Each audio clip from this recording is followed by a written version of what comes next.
Welcome back, mystery lovers. Today's case is going to keep you on the edge of your seat. The case of Summer Baldwin. Summer Baldwin is a young girl born in 1976 in Washington. She is known for her friendly, kind and open personality. A good student with many friends, Summer dreams of becoming an actress after graduating from high school. However, that dream did not come true. After enrolling in community college, Summer had difficulty in studying at university. At the invitation of her friends, she decided to move to Lubbock, Texas, to change her life and seek new opportunities. Summer's life began to decline. She gradually became addicted to alcohol and illegal drugs without seeking help from her family. Her addiction got worse over time, leading to her losing her job and associating with people with criminal records. Her dream of becoming an actress was shattered. She eventually had to work as a prostitute to support herself. Meanwhile, Summer's parents, unaware of their daughter's problems and believing she was living a successful life, were devastated when they received news of her tragic death in September 2005. There is little information about Summer's friends or where she frequented. However, there is one important piece of information to note. Just a few months before her death, Summer was a key witness in a major federal counterfeiting case. This suggests that her murder may have been gang-related and possibly premeditated. This attracted the attention of the Federal Bureau of Investigation, FBI, which placed the investigation under close scrutiny. The police began their investigation and summoned the first suspects. The police first summoned Rebecca, Summer Baldwin's best friend, for questioning. Rebecca shed some light on Summer's work and revealed some information about Summer's boyfriends. One of them was aggressive when he tried to hold her hand, and kept following her even after they broke up, so that man became the main suspect in the case. However, the police arrested this man and brought him to the police station. But he completely denied his involvement in the case. He seemed genuinely surprised and saddened by the news of Summer's death. Moreover, he had a solid alibi for the night before the tragedy. He had been involved in a bar fight because he was drunk and had to spend the night in a cell with another prisoner. Therefore, the police had to release him. Marguerite, another friend of Summer's, provided vital information to the investigation. She met Summer the night before the murder and they had a conversation. They met on September 11th in the parking lot of a convenience store. A red van pulled up to the store, and a young man of Latino appearance got out of the van and entered the store. At that point, Summer got out of the passenger seat and greeted Marguerite. She told Marguerite that the man was a customer of hers, and that it was the second time she had seen him recently. After the man exited the store, he got into the driver's seat, and Summer got back into the van. Marguerite did not remember which direction the van went, nor where the couple was headed for their date. She also said she had never seen the man before and assumed he was not local. The man had very short hair, like a soldier, but Marguerite couldn't see him clearly because it was dark. Police later discovered a suitcase that was covered in trash and feces, but the contents were intact and new. The label and plastic attachments were still intact, indicating that the person who purchased the suitcase had not removed it. Police investigated and discovered that the suitcase was a large model and was only sold at 2 stores in the city. Police determined that a pair of identical suitcases had been sold the day before the murder at a Walmart store in the area of the city where Summer was last seen. The suitcases were purchased at 2 different times, the first in the afternoon and the second around 2 a.m. This discrepancy in purchase times struck police as odd and suspicious. Police went to the store and requested to review surveillance camera footage. After reviewing the documents, they discovered that the first suitcase had been purchased by an elderly couple. The couple did not arouse suspicion and explained that they had bought it for a vacation. However, the second suitcase was purchased by a young man who appeared to be Latino, had a slim build and very short hair, and looked like a military man. This led the police to suspect that this was the man the witness had mentioned when he saw him with Summer in the supermarket parking lot. This man also bought a pair of disposable gloves. The coincidence was so great that the police believed they had found the right person. This man was very careful to use cash to make payments instead of a card, in order to eliminate any personal traces. However, he did not anticipate that there would be cameras that would detect him. These cameras accurately recorded his license plate number. The police quickly identified the owner of the car as Rosendo Rodriguez, a reservist in the United States Marine Corps. He had been in town for several days with his unit for training. Finding Rodriguez immediately proved difficult, as he had not been at the hotel where his unit was stationed. However, police had his details and discovered that he had withdrawn a large sum of money from an ATM at another hotel, which may have been used to pay for the suitcase and gloves. Rodriguez had not stayed at the hotel where he used the ATM. Instead, a man named Thomas Rodriguez had checked in on September 11th. It turned out to be the same man, but using a different name for reasons unknown. The hotel room Rodriguez had rented, from which he had checked out, had not been cleaned, yielding crucial evidence.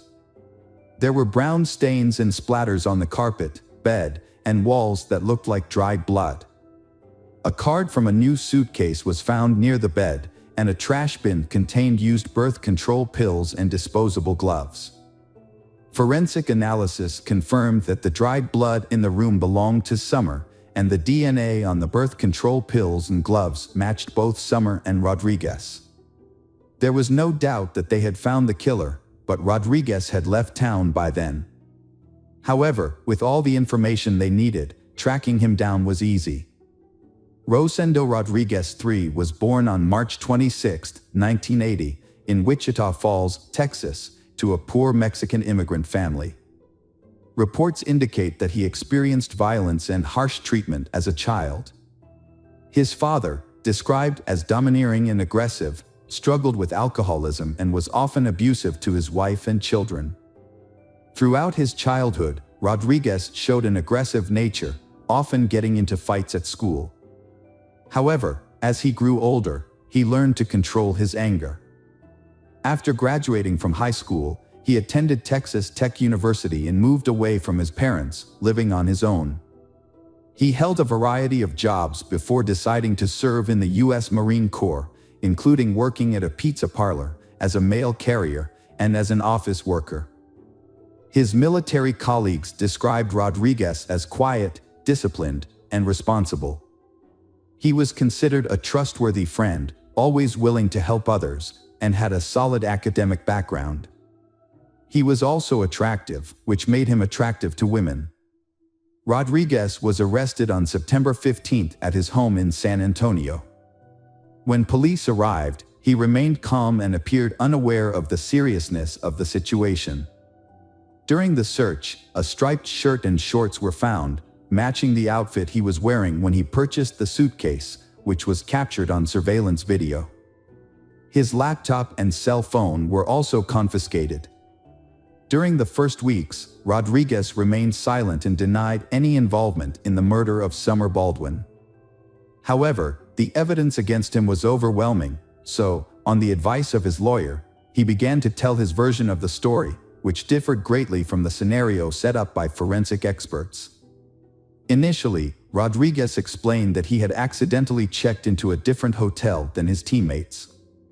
He only knew the name of the hotel chain where they would be staying. And after checking in, he realized that the others were staying in a different location.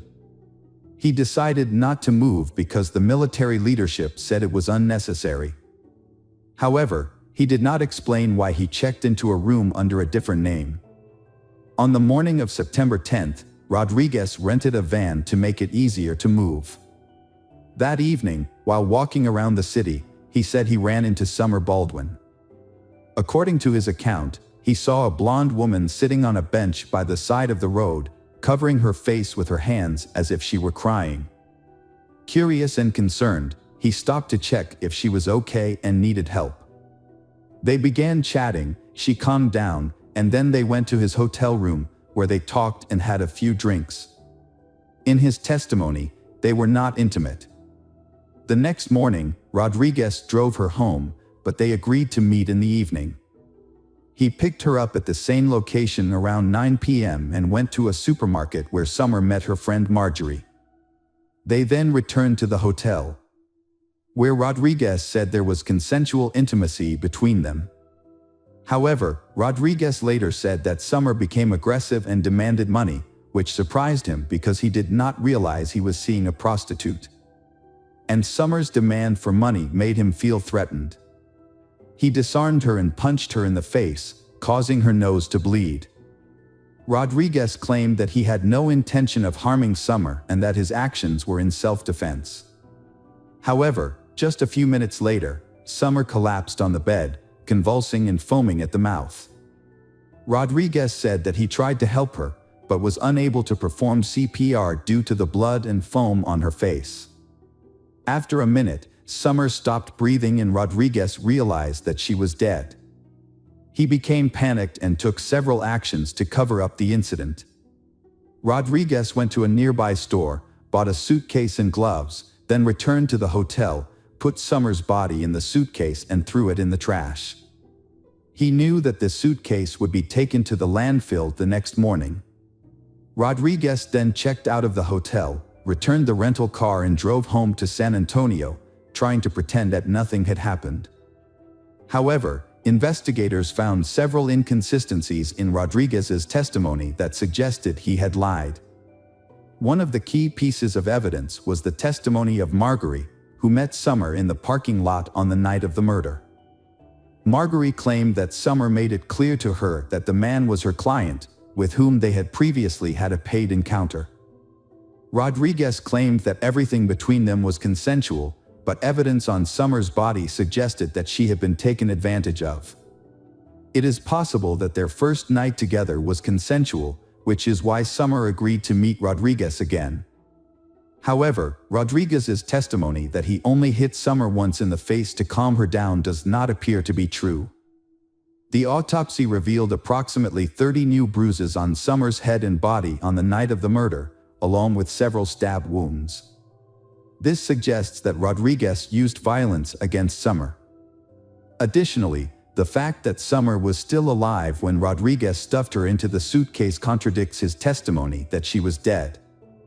Another notable point is that during the investigation at Rodriguez's home, police seized his laptop.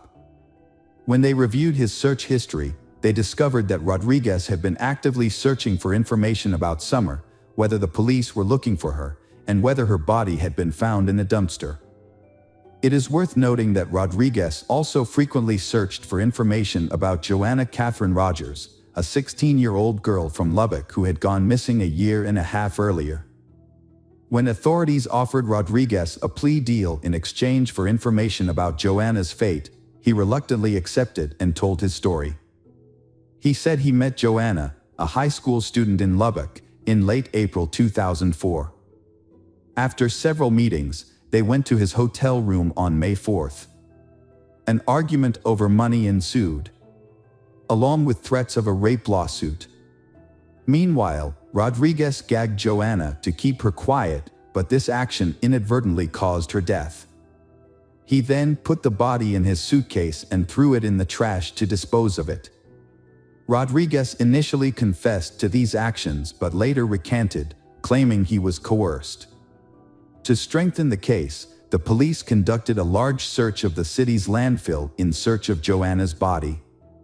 More than a year later, they found a suitcase containing Joanna's body. Although the body was badly decomposed, DNA testing confirmed the identity of the body. The evidence gathered allowed the authorities to charge Rodriguez as a serial killer with heinous crimes and a consistent modus operandi. The trial, sentencing, and execution followed. Despite the overwhelming evidence of guilt and the severity of the case, Rodriguez continued to hope to avoid the death penalty until the very end. However, the court made a different decision due to newly discovered information.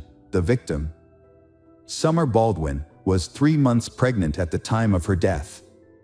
This aggravating factor led to the court finding Rodriguez guilty of first-degree murder and sentencing him to death by lethal injection. Rodriguez and his attorney appealed several times, but were all rejected.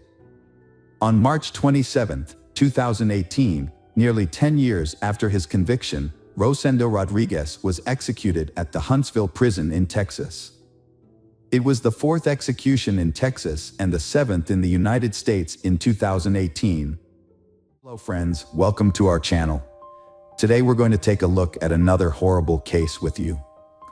The case of Yvonne Baldelli. Yvonne Baldelli was born on June 30, 1969, in a small town in Southern California. She was the youngest of 3 children born to Marjorie and James Fold, with 2 older siblings, Michael and Michelle. Yvonne was especially close to her sister Michelle from a young age. Tragedy struck when Yvonne was 13, with the loss of her mother after a long illness. Her father James remarried a year later to Lillian, who turned out to be a kind and caring stepmother. Yvonne and her siblings developed a wonderful relationship with Lillian, who treated them as her own. Yvonne pursued a good education and experimented with various career paths, but her true passion lay in fashion design. She dreamed of turning her hobby into a successful business. However, her personal life was marked by misfortune. She had 2 failed marriages, the last one ending in divorce from Kevin Baldelli in 2007.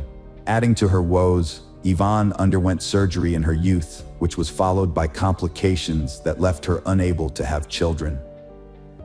After her second divorce, Yvonne lived a solitary life in her small apartment, where her only constant companion was her beloved dog, whom she lovingly referred to as her child. Despite her challenges, Yvonne remained close to her family, calling her father and sister daily and making it a point to visit them at least once a month. In 2009, as Yvonne was approaching her 40th birthday, she met Brian Brimmager, a married Marine with a young son. Despite being committed, Brian was open to an extramarital affair and confided in Yvonne about his unhappy marriage, stating that his only reason for not filing for divorce was the welfare of his child. Yvonne was taken by Brian's fit appearance and believed him. Having had a loveless marriage, she knew it was tough to leave, especially with kids. She didn't pressure him, thinking his child was the main issue. Little did she know, Brian was a charming liar, using his looks to juggle multiple relationships and fake promises. It became clear that Brimmager, who was married, was having an affair with not 1, but 2 women. One of them was Yvonne, and the other was Christine Verhoeven, a beautiful blonde with many influential contacts. Christine worked as an analyst at the White House. When Yvonne found out that her lover, Brian, was cheating on his wife with another woman, she decided to take action. Gathering her courage, she called Brian's wife to inform her that her husband was having an affair, not only with her, but also with another woman. This shocking news sparked a major scandal, forcing Brian to make a difficult decision. In the end, he chose Yvonne, although it's possible that she influenced his decision. A few months later, Brian officially divorced his wife and moved in with Yvonne. At the time, he was still serving in the Marines, but he had been thinking about ending his military career for a while. They seemed genuinely happy, but Yvonne's family remained skeptical of her new partner, questioning the sincerity of his feelings for her. In the summer of 2011, Brian started talking about making drastic changes to his life, including leaving the Marines, moving away from the city, and settling down on a tropical island. Yvonne shared his vision, supported him in everything, and was ready to follow him wherever he chose to go. She believed she had found the love of her life and adored him. By September, Yvonne decided to move to Panama's Carino Island, a tropical haven. Her dream was to open a boutique, creating custom outfits for tourists. In early September, Yvonne, Brian, and her dog flew to Panama, then took a ferry to Carino Island, renting an oceanfront house. The island's hot and humid climate attracted tourists, especially divers and surfers, year-round. Brian, a skilled guitar player since his teenage years, brought his instrument to the island with the intention of launching a music career, performing at various entertainment venues. Soon after settling in, he established connections with several local bar owners, and one of them offered him a gig. He would play in the evenings, entertaining the crowd, and as a token of appreciation, the audience would often buy him drinks, leading to a habit of heavy daily drinking. Yvonne's business, on the other hand, struggled to take off, with sluggish sales and meager profits. However, she persevered and found work at one of the bars. She also adopted a second dog, which she found on the island, and decided to keep. She maintained daily contact with her sister Michelle Valenzuela, sharing every detail, but her messages became increasingly brief and somber, causing concern among her family. Initially, the island seemed like a paradise to they. Yvonne had hoped that Brian would propose, and they would have a romantic beach wedding. However, as time passed, Brian showed no signs of rushing into marriage. Their relationship quickly began to deteriorate. In early December, Michelle became concerned when she stopped receiving messages from her sister Yvonne. Then, on December 14, 2011, Michelle received an unexpected call from Yvonne's boyfriend Brian. He asked when he could come by to pick up his SUV, which he had left in Michelle's garage before he and Yvonne had traveled to Panama. This call surprised Michelle because it meant Brian had returned to the US. But where was Yvonne? Why hadn't she come back or even reached out? Brian told Michelle that he had explained everything in an email he had sent a few days earlier. He also claimed that Yvonne had sent Michelle a message explaining the situation. Michelle checked her messages but found nothing.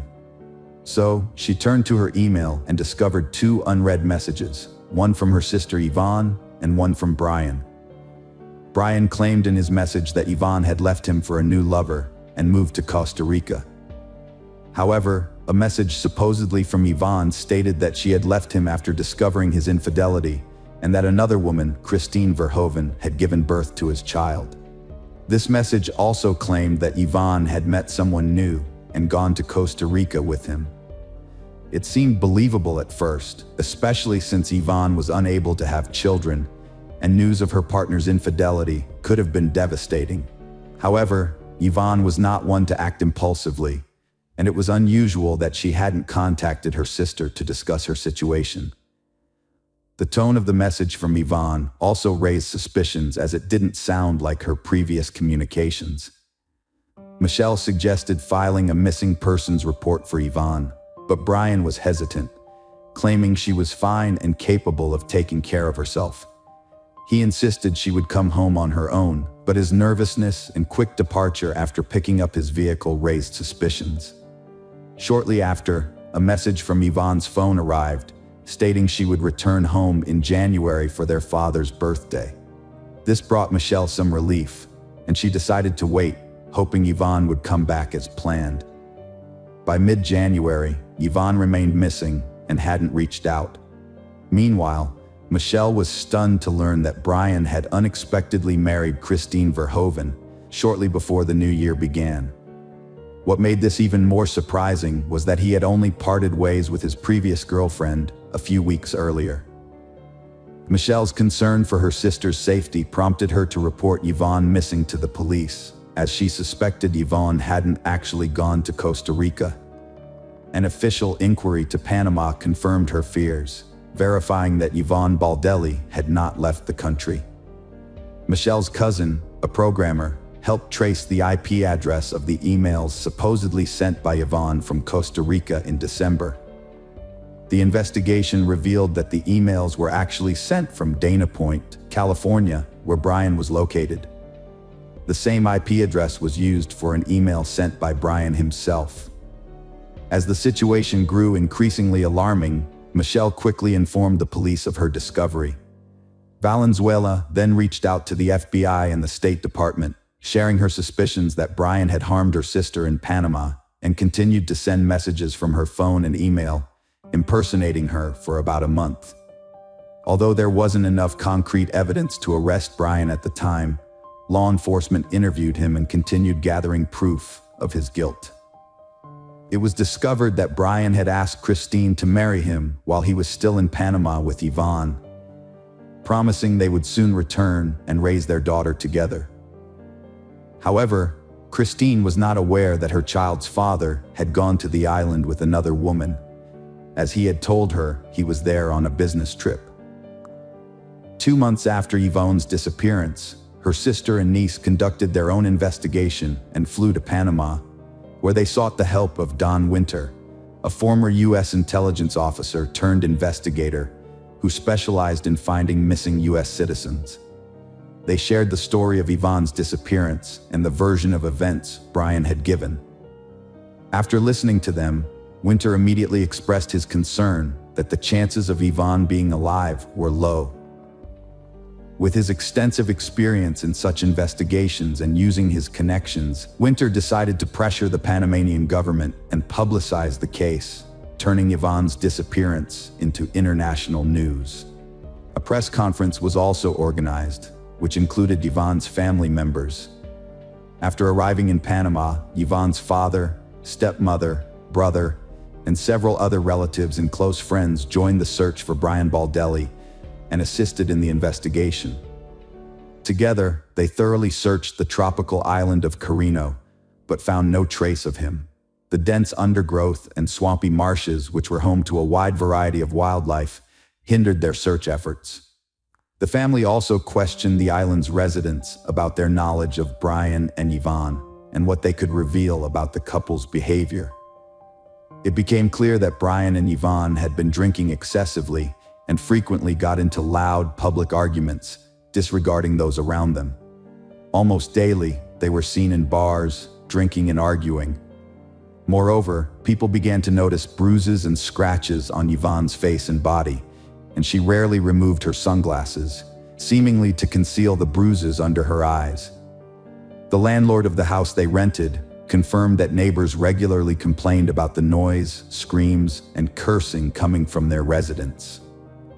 Meanwhile, FBI agents brought in a specialized team of divers to search the waters surrounding the island for potential evidence or remains of the missing woman. Unfortunately, these searches also yielded no results. From the start, Brian was the main suspect in the case, but there was no solid evidence to charge him with. He repeatedly denied any involvement, sticking to the same story that his ex-partner Yvonne had run off with another man. It wasn't until September 21, 2012, that Brian was finally questioned by the police and a search of his home was conducted. At that time, his wife Christine was at work and Brian was unemployed, staying at home to take care of their child and enjoying his favorite hobby, playing golf. Brian claimed Yvonne left him after discovering his child with another woman, but became anxious when police found Yvonne's laptop on his table. The laptop had messages sent after she supposedly left, including a photo of Yvonne with a bruise and a conversation between Brian and his mistress about their secret affair. The search history showed queries about cleaning bloodstains and removing blood from a mattress. These pieces of evidence were significant but circumstantial, as neither Aon's body nor a mattress with bloodstains was found. The fact that Brian had been sending messages pretending to be Aon didn't definitively prove his guilt. However, a discovery by Don Winter shed more light on the case. Before leaving Panama, Brimminger had sold a machete he owned to a buyer online. During their conversation, he jokingly said he had used the weapon once to finish off a stripper. Although the machete was seized for examination, it didn't initially yield any conclusive evidence. The long-awaited arrest was still pending. Meanwhile, the police had overlooked a crucial detail: Yvonne's bank card, which Brian used after her disappearance to make it seem like she was still alive. Before returning to the US, Brian went to Costa Rica and used the missing woman's card a few times, creating the illusion that she had fled there. He paid for his tickets in cash and withdrew money from different locations in San Jose, eventually draining the card before discarding it. However, Brian didn't realize that he was caught on surveillance cameras at the ATMs. In July 2013, a year and a half after the woman vanished, her relatives, armed with evidence collected by the police, FBI agents, and Don Winter, finally succeeded in getting Brian arrested. At first, he was held on charges of lying and obstructing the investigation, as there wasn't enough evidence to charge him with anything more serious at that time. By then, Christine had given birth to a second son just a week before his arrest, making Brian a father for the second time. The authorities tried to have an open conversation with the suspect, offering him the opportunity to admit to the crime and reveal the location of Yvonne's body. However, Brian consistently denied any involvement. His lawyer also claimed that since there was no body or direct evidence linking Brian to Yvonne's disappearance, there was no proof of his guilt. In the swamp on the island of Quinero, a worker stumbled upon a gruesome discovery just 2 months after Brian's arrest. While taking a shortcut through the underbrush, the worker spotted an army backpack partially submerged in the water. Curious about what might be inside, the worker opened the bag, only to be met with horror at the sight of a human skull. The worker immediately notified the police, who responded and took the backpack into custody for further examination. Inside, they found fragments of a human body, as well as the remains of 2 small dogs.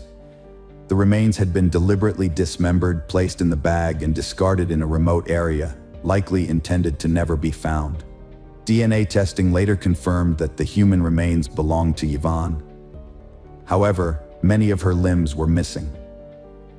Further examination by pathologists revealed that Yvonne had suffered a brutal beating before her death, including a broken nose, cheekbone, and several missing teeth.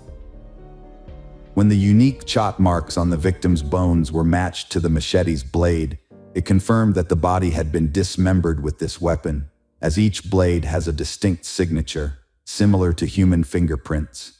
With this evidence, Brian was formally charged with murder, dismemberment, and concealing a crime. In 2014, Michelle Valenzuela got a cancer diagnosis, and after 6 months of intense treatment, realized it was futile. She dedicated her last months to seeking justice for her sister, testifying against Brian and submitting evidence to the court despite her weakening health. Brian assaulted Yvonne in a drunken rage after she discovered his affair, stabbing her to death. He then dismembered her body, killing her dogs, and hid the parts in a backpack in a swamp. Brian fabricated a story about Yvonne leaving him, gaining sympathy from locals, and even found a new girlfriend. However, during the trial, his girlfriend testified against him, and he was forced to admit his guilt, claiming self-defense despite evidence showing he was fully aware of his actions. In the spring of 2016, Brian was convicted of manslaughter and sentenced to 26 years in prison, with eligibility for parole in 2035. At sentencing, credit was given for his prior service in the Marines, which spared him from a life sentence. Meanwhile, Brian's wife, Christine Verhoeven, maintained her husband's innocence and pledged to stand by him no matter what. Hello friends, welcome to our channel. Today we're going to take a look at another horrible case with you. The case of Valeria Vivano. Valeria Fernandez Vivano was born on May 29, 1996 in Laguna, a small commune near Santiago, Chile's capital city. She was the youngest of 3 children born to Miguel and Jacqueline Vivano. Valeria grew up with her older biological siblings, Michelangelo and Daniela. Her father worked for a transportation company, while her mother was a dedicated homemaker who focused on raising their children and creating a warm home environment. When Valeria started school, her parents decided to separate, which was a huge shock to her. Although they continued to communicate after the divorce, and her father remained involved in their lives, providing financial support, Valeria harbored resentment towards him. They would occasionally argue, sometimes not speaking for months, but they always reconciled. After the divorce, Miguel Vivano remarried and had 2 more children, becoming Valeria's half-siblings. Despite this, Valeria, Daniela, and Michelangelo maintained warm relationships with them. Jacqueline, on the other hand, never remarried, focusing on raising her children and later caring for her grandchildren from her older children. Valeria showed a strong-willed character, determination, and perseverance from a young age. She excelled academically, participated in sports, and demonstrated courage and a strong sense of justice, often putting others' needs before her own. Valeria's desire to help those around her, protect the vulnerable, and fight for justice, likely inspired her to pursue a career in law enforcement. After graduating from high school, Valeria enrolled in the police academy in Santiago, where she graduated with honors in 2016 at the age of 20. The following year, she joined the Chilean police force and began working in the capital's serious crimes unit. From the start of her career, Valeria demonstrated herself to be a dedicated and passionate law enforcement officer, driven by a strong sense of justice. She was deeply committed to her job, performing her duties with diligence and always ready to respond to any situation at a moment's notice. Whether it meant leaving in the middle of the night to investigate a crime scene, pursuing suspects at personal risk, or providing emotional support to those who had lost loved ones, Valeria was always willing to go the extra mile. Her colleagues praised her as kind, cheerful, and friendly, yet she remained a consummate professional and trustworthy partner. Over nearly 5.5 years of service, Valeria received numerous accolades and awards, rapidly advancing in her career and earning the respect of her peers and the admiration of her superiors. A highlight of her career was representing her department in Spain, where she spent 2 weeks in Madrid on an official visit, an experience that filled her with immense pride. By 2020, she had risen to the rank of assistant inspector. A 21-year-old rookie cop, Lionel Alejandro Contreras Canales, joined the precinct where Valeria worked, fresh from the police academy. Valeria took him under her wing, becoming his mentor in his first job. A few months into their partnership, they got along fairly well. Not much is known about Lionel's upbringing, but it's believed he came from a wealthy and influential family with a high-ranking official as an uncle, which gave him a life of comfort and luxury. As a result, Lionel was self-absorbed, expecting everything to go his way. Valeria soon caught Lionel's attention, and he made several attempts to win her over, asking her out on dates, but she rejected him each time. Valeria was dedicated to her job and saw workplace romances as unprofessional. She was also strict with Lionel, viewing him as immature. Although Lionel was only 3 years younger, Valeria found his behavior childish and hoped to help him grow up. On May 29, 2021, Valeria turned 25. She celebrated her birthday at her mother's house, surrounded by many guests, including relatives, friends, and work colleagues. However, Lionel was not invited. Valeria intentionally left him out to avoid any potential awkwardness, as he had recently tried to rekindle their romance. When she talked to him about it, he only reaffirmed his feelings for her, which she wanted to keep private from their colleagues. Valeria looked upset despite the festivities. She was trying to conceal her sadness with a fake smile. The recent quarrel with her father had caused days of silence between them, and she had hoped he would put their differences aside and come to her party, giving them a chance to make up. But all he did was send a congratulatory message without even bothering to phone her. Jacqueline, Valeria's mother, noticed her daughter's distress and knew that the rift with her father was the cause of her sadness. Angry at her ex-husband's actions, she was convinced that Miguel would eventually reach out to Valeria and they would talk things through and reconcile.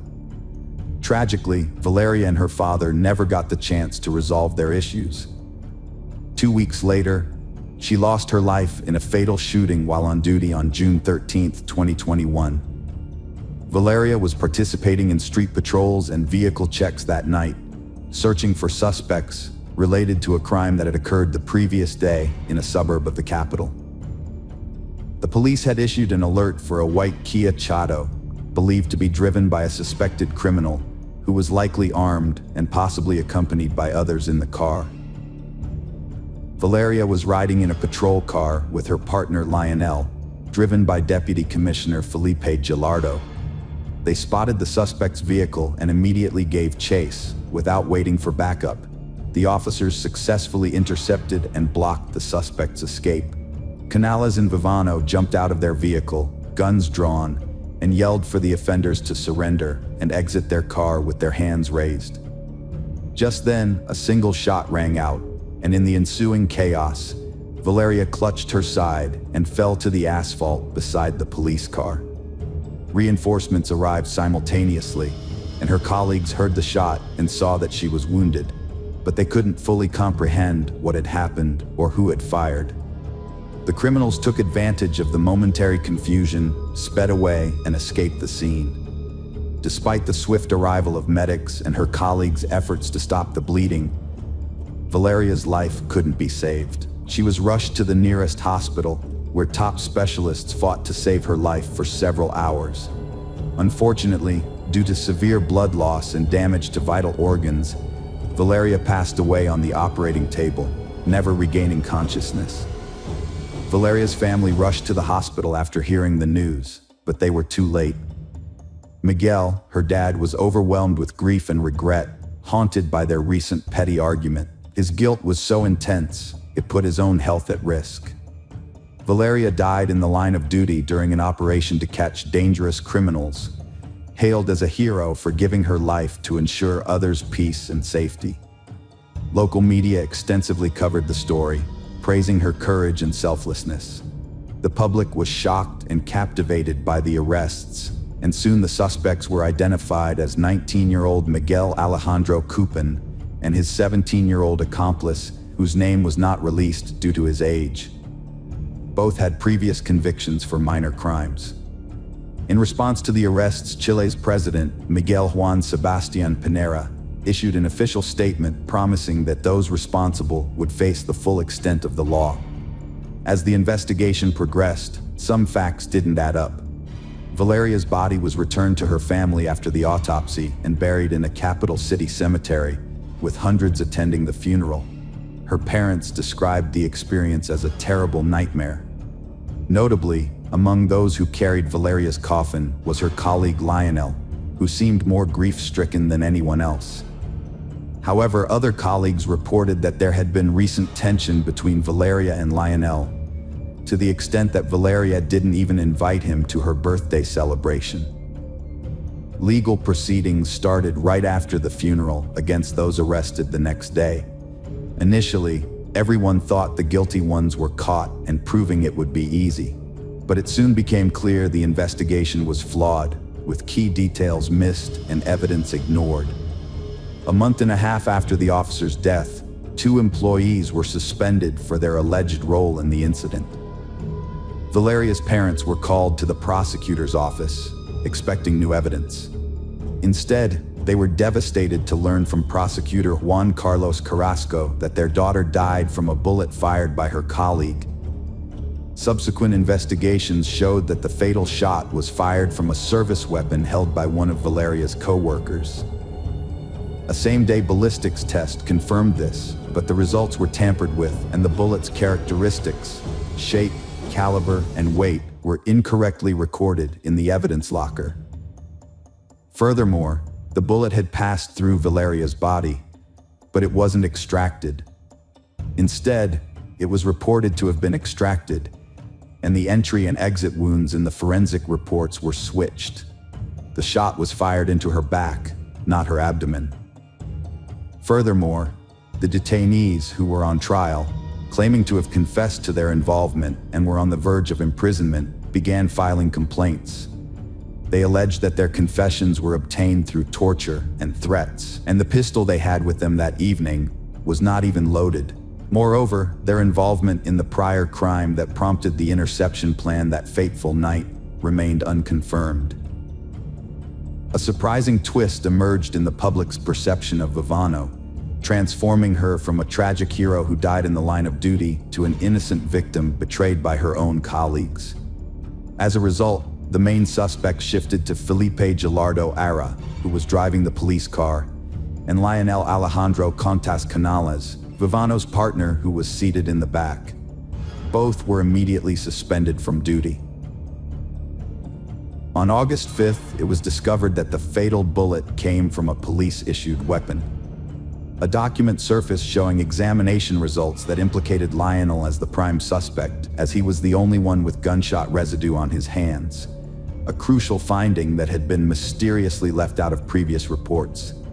Additionally, several other vital documents, including ballistics examination reports and the pathologist's conclusions, were improperly stored in an archive box that had not been thoroughly reviewed. It remains unclear whether this was an accident, an oversight, or a deliberate attempt to conceal crucial evidence. The police officers involved in the operation to catch the criminals surprisingly became suspects in the murder of their fellow officer. Along with the suspects already arrested, they participated in a reenactment of the events of that night to clarify what had happened. In the reenactment, Philippe, who was driving, explained that he could only see Valeria, who was sitting next to him in the front passenger seat, when she got out of the car. Lionel, who was sitting behind them, also exited the vehicle, but Philippe couldn't see what he was doing. According to Philippe, Valeria took just a few steps before a shot was fired, causing her to fall to the ground. At that point, Lionel rushed to help the injured woman and provide first aid to try to save her life. Lionel gave a different account of what happened, saying that he and his partner Valeria got out of the patrol car at almost the same time, but she rushed forward immediately after the shot was fired. He denied shooting his colleague, Valeria, and claimed that Philippe, the driver, should have seen him trying to help Valeria and confirmed this. According to Lionel, he was the first to assist Valeria and tried to stop her bleeding to prevent her from dying.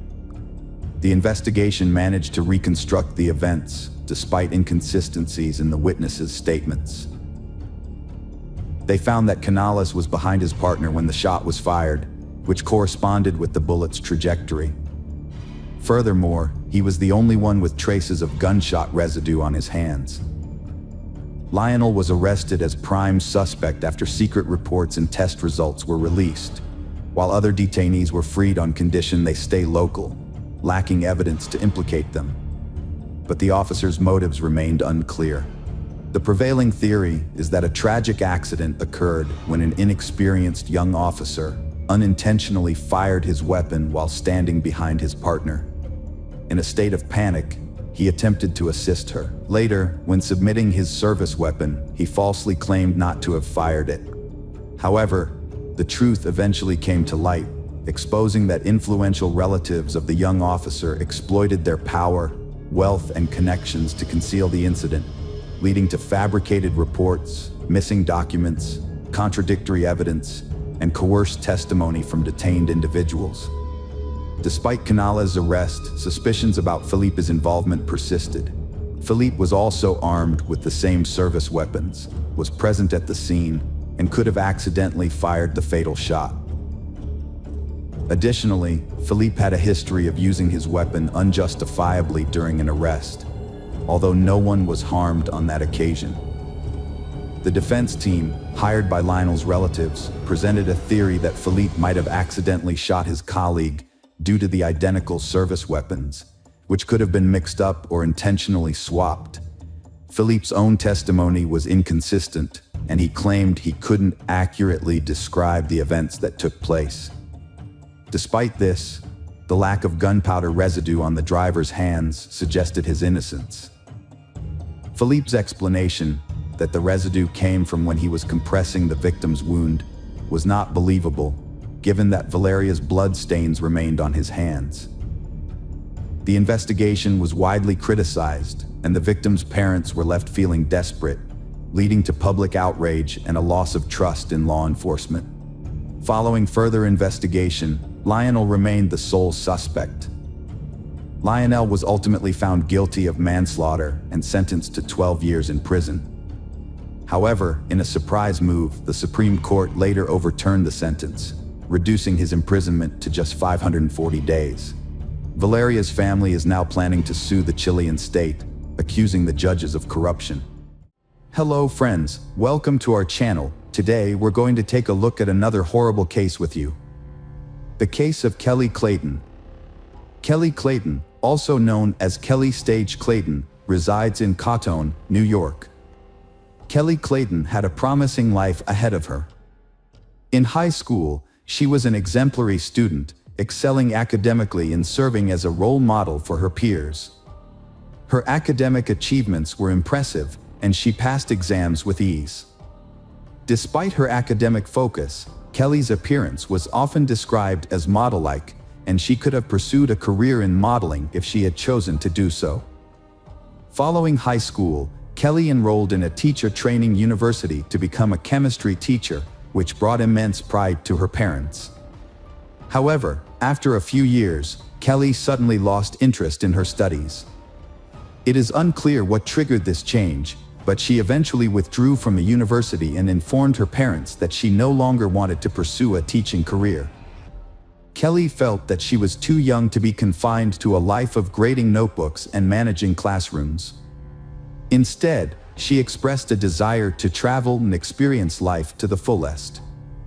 Her parents were disappointed and upset by her decision, leading to a 6-month estrangement from their daughter. Kelly's life took an unexpected turn when she met Tom Clayton at a party hosted by mutual friends.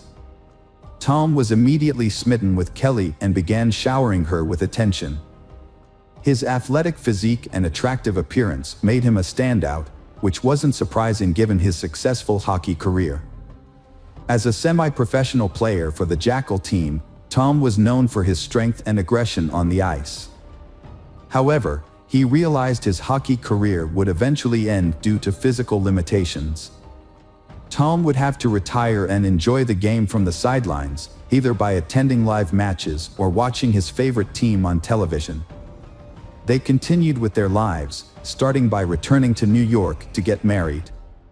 They then moved to North Carolina and eventually settled in the small town of Cato, which had only a few thousand residents.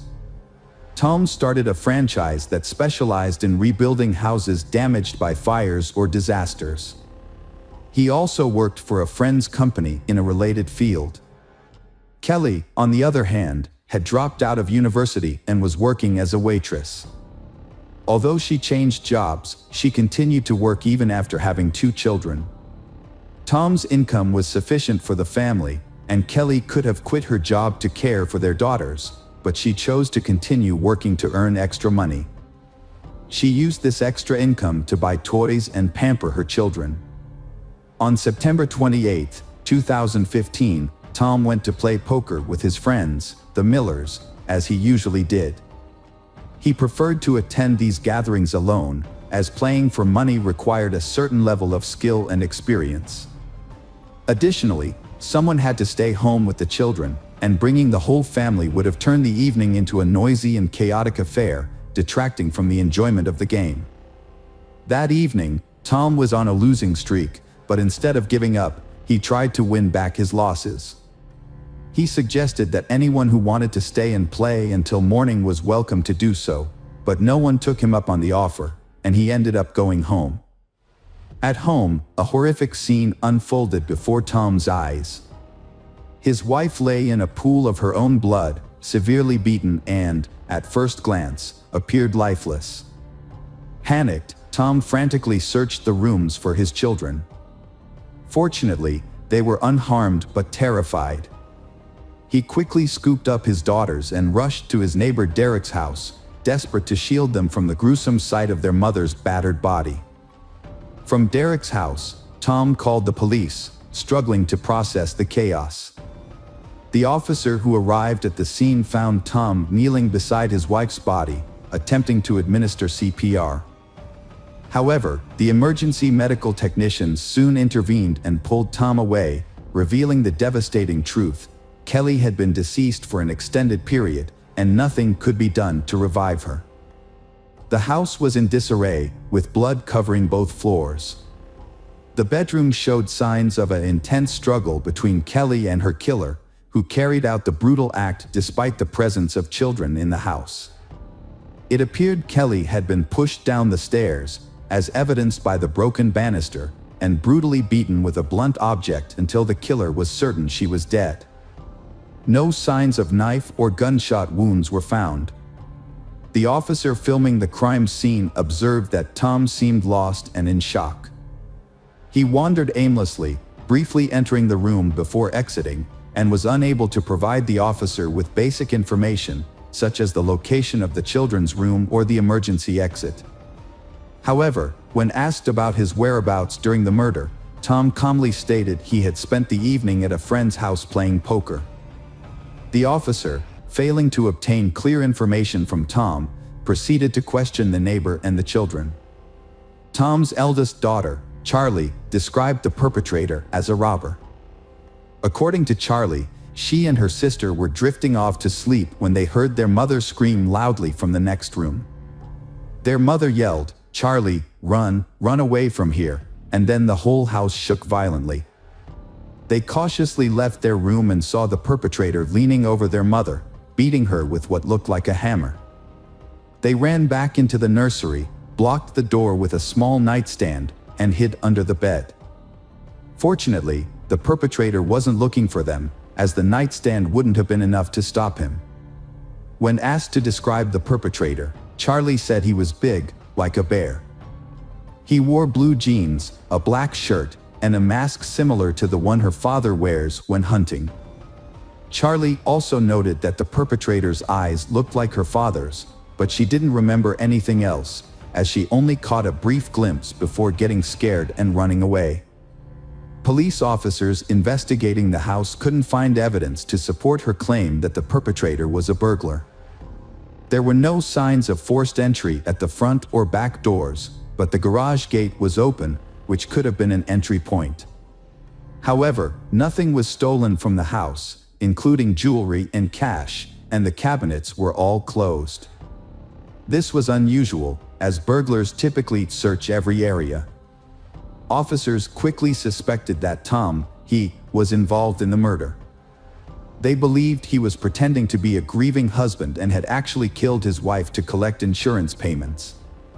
If Kelly's life was insured, Tom could potentially receive up to $1 million. The police just needed to gather evidence to solve the case, especially since the daughter mentioned that the perpetrator's mask and eyes resembled her father's.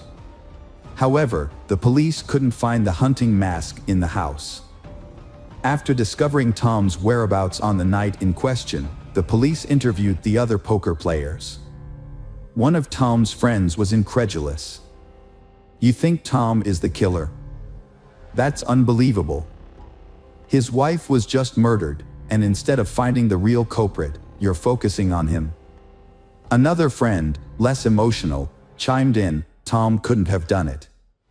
He worked 2 jobs non-stop because he loved Kelly and their kids. It's just not possible. Besides, he was with us the entire night, playing poker. Even when everyone else was tired, he wanted to keep playing." Laura, an acquaintance of Tom's, shared her concerns during a break in the game. She recalled that Tom had asked to borrow her phone, claiming he had left his in the car, which was only 10 meters away. Laura found this odd but lent him her phone anyway. Tom stepped outside to make the call, but when Laura checked her phone's call history later, there was no record of the call, suggesting that Tom had deleted it. Laura discussed this incident with her husband, who had been sitting next to Tom at the poker table. He noticed that Tom wasn't paying attention to the game, instead keeping his head down, focusing on something on the table. It turned out that Tom had his phone with him the whole time, which raised more questions. Why did Tom borrow Laura's phone if he had his own? Who was he trying to call, and why couldn't he use his own phone? After Laura's testimony, the police re-questioned Charlie, Tom's daughter, and she reiterated that the robber resembled her father.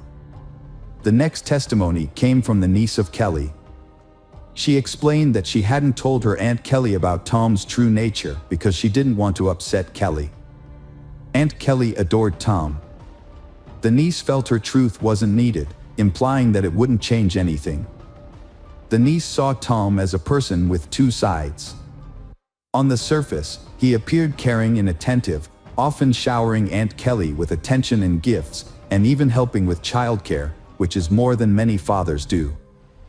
However, his behavior at work revealed a completely different personality. Recognizing her niece's concerns about being young and alone, Aunt Kelly had set up a job for her with Tom the previous summer. During her employment, the niece handled tasks such as correspondence, registration, and managing documents. At first, her interactions with Tom were strictly professional, mainly because she didn't know him well before working for him. One day, Tom got drunk and came to the office, revealing to the niece that his family life was a facade. He confessed to loving his daughters, but not his wife, Aunt Kelly. He had been unfaithful, having multiple affairs during their marriage, and considered leaving her but stayed due to financial concerns. It was later also confirmed by female participants of a poker game that Tom was indeed unfaithful, having relationships with 2 women present at the game. Additionally, Kelly's 16-year-old niece shared information about Michael Beard, another employee of Tom's firm. Michael was doing repair work on houses after a fire, but there were frequent reports of items going missing from the houses where he worked. Tom initially doubted his customers when they accused Michael Beard of theft during fire restoration jobs. However, as the complaints continued, it became clear that Michael was indeed stealing from clients. Additionally, there were allegations of Michael showing up to work intoxicated. When Tom finally confronted Michael about his behavior, he was understandably upset and disappointed. Despite having every right to be angry, Tom took a surprisingly compassionate approach. Instead of simply firing Michael and cutting ties, Tom actively reached out to other companies and recommended Michael for a job. When none of those opportunities panned out, Tom took it a step further and offered Michael work around his own house, doing odd jobs like cutting the grass, watering plants, and making minor repairs. This decision showed that Tom was willing to give Michael a second chance, even if it meant finding alternative employment for his former employee. The detective brought Michael Beard in for questioning. Michael claimed he only stole because he and his family were in dire need of money. He expressed his gratitude towards Tom, his former employer, who had always defended him. Michael also praised Tom's wife, who had shown kindness by feeding him and giving his children old clothes. However, the investigation took a turn when Michael's wife, Holly, was interrogated. She revealed that Tom had offered Michael a job, which Michael had not mentioned earlier, and promised to pay him $10,000 for it. This new information raised suspicions about Michael's alibi. He was called back to the station and hooked up to a lie detector.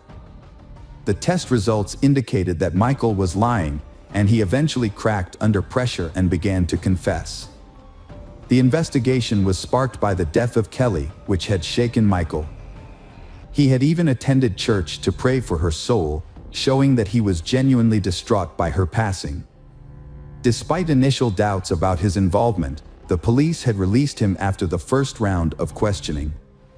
However, Holly's testimony changed everything. Tom promised Michael $10,000 to kill his wife, Kelly, and make it look like an accident.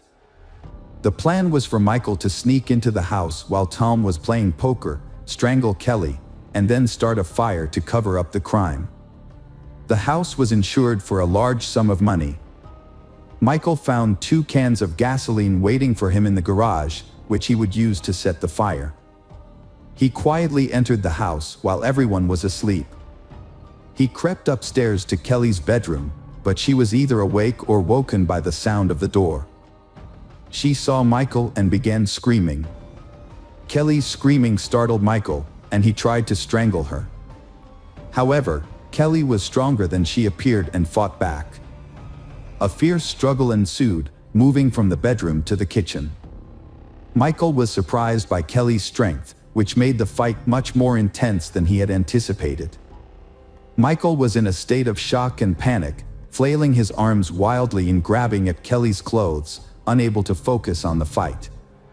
In contrast, Kelly was fighting for her life, accurately aiming her blows at Michael's face. If the police had arrived at Michael's location sooner, they would have seen evidence of the beating he had taken. After a prolonged struggle, Michael slammed Kelly's head into the wall with great force, knocking her to the ground. She was unable to get up for some time. Michael then produced a hammer and continued to strike Kelly's head until she showed no signs of life. Consumed by rage and panic, Michael fled the house, forgetting that Tom had instructed him not only to kill Kelly but also to set fire to the house to conceal the crime. Mark Blandford, Michael's accomplice, was just the driver. Knowing Michael from working together and staying with him, Mark had not been surprised when Michael, known for petty theft, had asked him to drive during a break-in. Mark had mentioned that he had initially wanted to decline Michael's request, but that the offer of $500 had been tempting. After some deliberation, Michael had convinced him to participate. Michael's plan had been to rob a businessman, and he had needed Mark's assistance to make a quick getaway before the police arrived. Michael had also promised to help with the car. Mark had eventually agreed, but only on the condition that he could park the car at a safe distance from the house. Michael had accepted this condition. That evening, Mark had waited for Michael in the car in a dark alley, and Michael had come back quickly enough, breathing heavily and telling him to move as fast as possible. Michael hadn't had any bag or sack on him, which hadn't looked much like a robbery. Mark hadn't asked him any questions along the way, simply because he hadn't wanted to know anything. He had just wanted his $500, which he hadn't ended up getting. On the way out, Michael had asked Mark to stop at a bridge over a creek a couple blocks south of there. Mark had stopped there, and Michael had hastily stripped off his outer garments and thrown them off the bridge. Mark had offered to show the place if needed. Indeed, police officers who had arrived on the scene at Mark's behest had found parts of Michael's outer clothing near the creek, as well as the hammer used to kill Kelly. Michael, already in custody on suspicion of first-degree murder, began to change his testimony. According to him, he was indeed hired by Tom, indeed for $10,000, but only to commit arson at the house and nothing more. Michael spent a very long time assuring the police of his innocence, and all because he did not know that Mark had shown the place where Michael had thrown out his things, and that his clothes, as well as the murder weapon, had already been submitted for examination. And the experts found both on his clothes and on the hammer the blood of Kelly Clayton. And that was the most direct proof that it was him who killed Kelly, not someone else. Tom denied ordering the massacre of his wife, claiming Michael acted alone. According to Tom, Michael knew Tom had money and was motivated by resentment over losing his job. Tom suggested Michael robbed his house, unaware Kelly was home, resulting in her death. However, Laura, a woman who played poker with Tom, revealed that Tom used her cell phone to make a call. The detective obtained the call records, confirming suspicions. The records showed Tom called Michael on the night of September 28th to 29th. Michael was tried first and maintained he was hired to set fire to the house for insurance purposes. He claimed he didn't kill Kelly, and the blood on his clothes came from touching her dead body. He had disposed of his belongings to avoid suspicion of being at the Claytons' house that night. His testimony seemed convincing. The jury deliberated for 7 hours before delivering a guilty verdict on all counts against Michael Beard, who now faced life imprisonment. In contrast, Tom's lawyers managed to gather records of conversations and correspondence between Tom and Michael, but none of these clearly mentioned their nefarious plan. Furthermore, the prosecution's attempts to obtain billing transcripts of Tom's movements yielded no concrete evidence. All the evidence against Tom was circumstantial. However, one key detail caught the attention of investigators. The car in which Mark had given Michael a ride was registered to Tom's company. Moreover, on the day of the incident, Tom had arrived at the office in his personal Toyota but then switched to the company's pickup truck, which was later driven to Michael's house and left there. The truck was returned to the office the day after the tragedy. This suggested that Tom had, in fact, provided Michael with the car that he and Mark used to commit the crime. It was a crucial piece of evidence that the jury testified to during the trial. The 6-day trial concluded with the jury finding Tom guilty of hiring Michael to commit the heinous crime. Michael subsequently appealed, using the testimony of young Charlie, who claimed that the eyes behind the mask belonged to her father. However, the court dismissed the appeal due to the matching description of the clothing found under the bridge. Consequently, Tom Clayton and Michael Beard were sentenced to life in prison. Mark received a 4-year prison sentence for manslaughter. The custody of Tom and Kelly's children was awarded to Kelly's sister, Kim. With time, Charlie has learned to cope with the tragedy. Although she occasionally remembers her mother, she refuses to discuss her father, whom she will never want to see again. Hello friends, welcome to our channel. Today we're going to take a look at another horrible case with you, the case of Kaylee Mandotti. Kaylee Mandotti was born on August 20th, 1998, in Webster, Texas, to parents Tack Mandotti and Allison Steele. Her family enjoyed a comfortable lifestyle, with her mother working as a scientist and her father serving as an international executive director at MGM Resorts. Following her parents' divorce, Kaylee's mother, Allison, married NASA engineer Lawrence Buten, who resided in Houston. Although Kaylee's parents were separated, she maintained a close relationship with her father and regularly stayed in touch. Her stepfather, Lawrence, adored Kaylee and became a loving second father figure to her. Kaylee was an exceptional individual, cherished by her family and friends. She excelled as a student, team member, sister, and companion, spreading joy with her infectious laughter and kind heart. Throughout her academic career, Kaylee consistently demonstrated academic excellence and actively participated in extracurricular activities. Her diverse interests included horseback riding, piano playing, and theatrical performances. As a Girl Scout, Kaylee spent time exploring the Clear Lake neighborhood with friends and embarking on hikes with her parents. Upon graduating with honors from Clear Creek High School in League City, Texas, in 2016, Kaylee continued to pursue her passions. With a deep love for animals, Kaylee volunteered with a group called Animal Therapy. Her adventurous spirit drove her to seek out new experiences, and she aspired to try extreme sports and explore uncharted territories, always seeking thrilling experiences that brought her joy. At 19, Kaylee was a sophomore at Trinity University in San Antonio, studying communications. She was popular, with many friends, and led the cheerleading squad for the football team. Her beauty and charisma drew many admirers. During a football game, she met 22-year-old Mark Howerton, a tall, athletic professional baseball player. Initially, Kaylee didn't notice Mark, as she was interested in someone else, Jet. However, Mark was immediately smitten with Kaylee, captivated by her large black eyes and charm. Mark and Kaylee started dating in September 2017, despite their first 2 meetings not going well. Friends thought they were mismatched, as both were emotional and quick-tempered. Their relationship was marked by intense arguments and jealousy. Kaylee often had bruises and was afraid to retrieve her phone from Mark, a disturbing sign of the toxic relationship. The situation gets worse when Mark became aggressive, pulled out a gun, and threatened violence. Kaylee knew about her boyfriend's jealous nature and temper, but she would reassure her friends and ask them not to discuss their loud arguments publicly.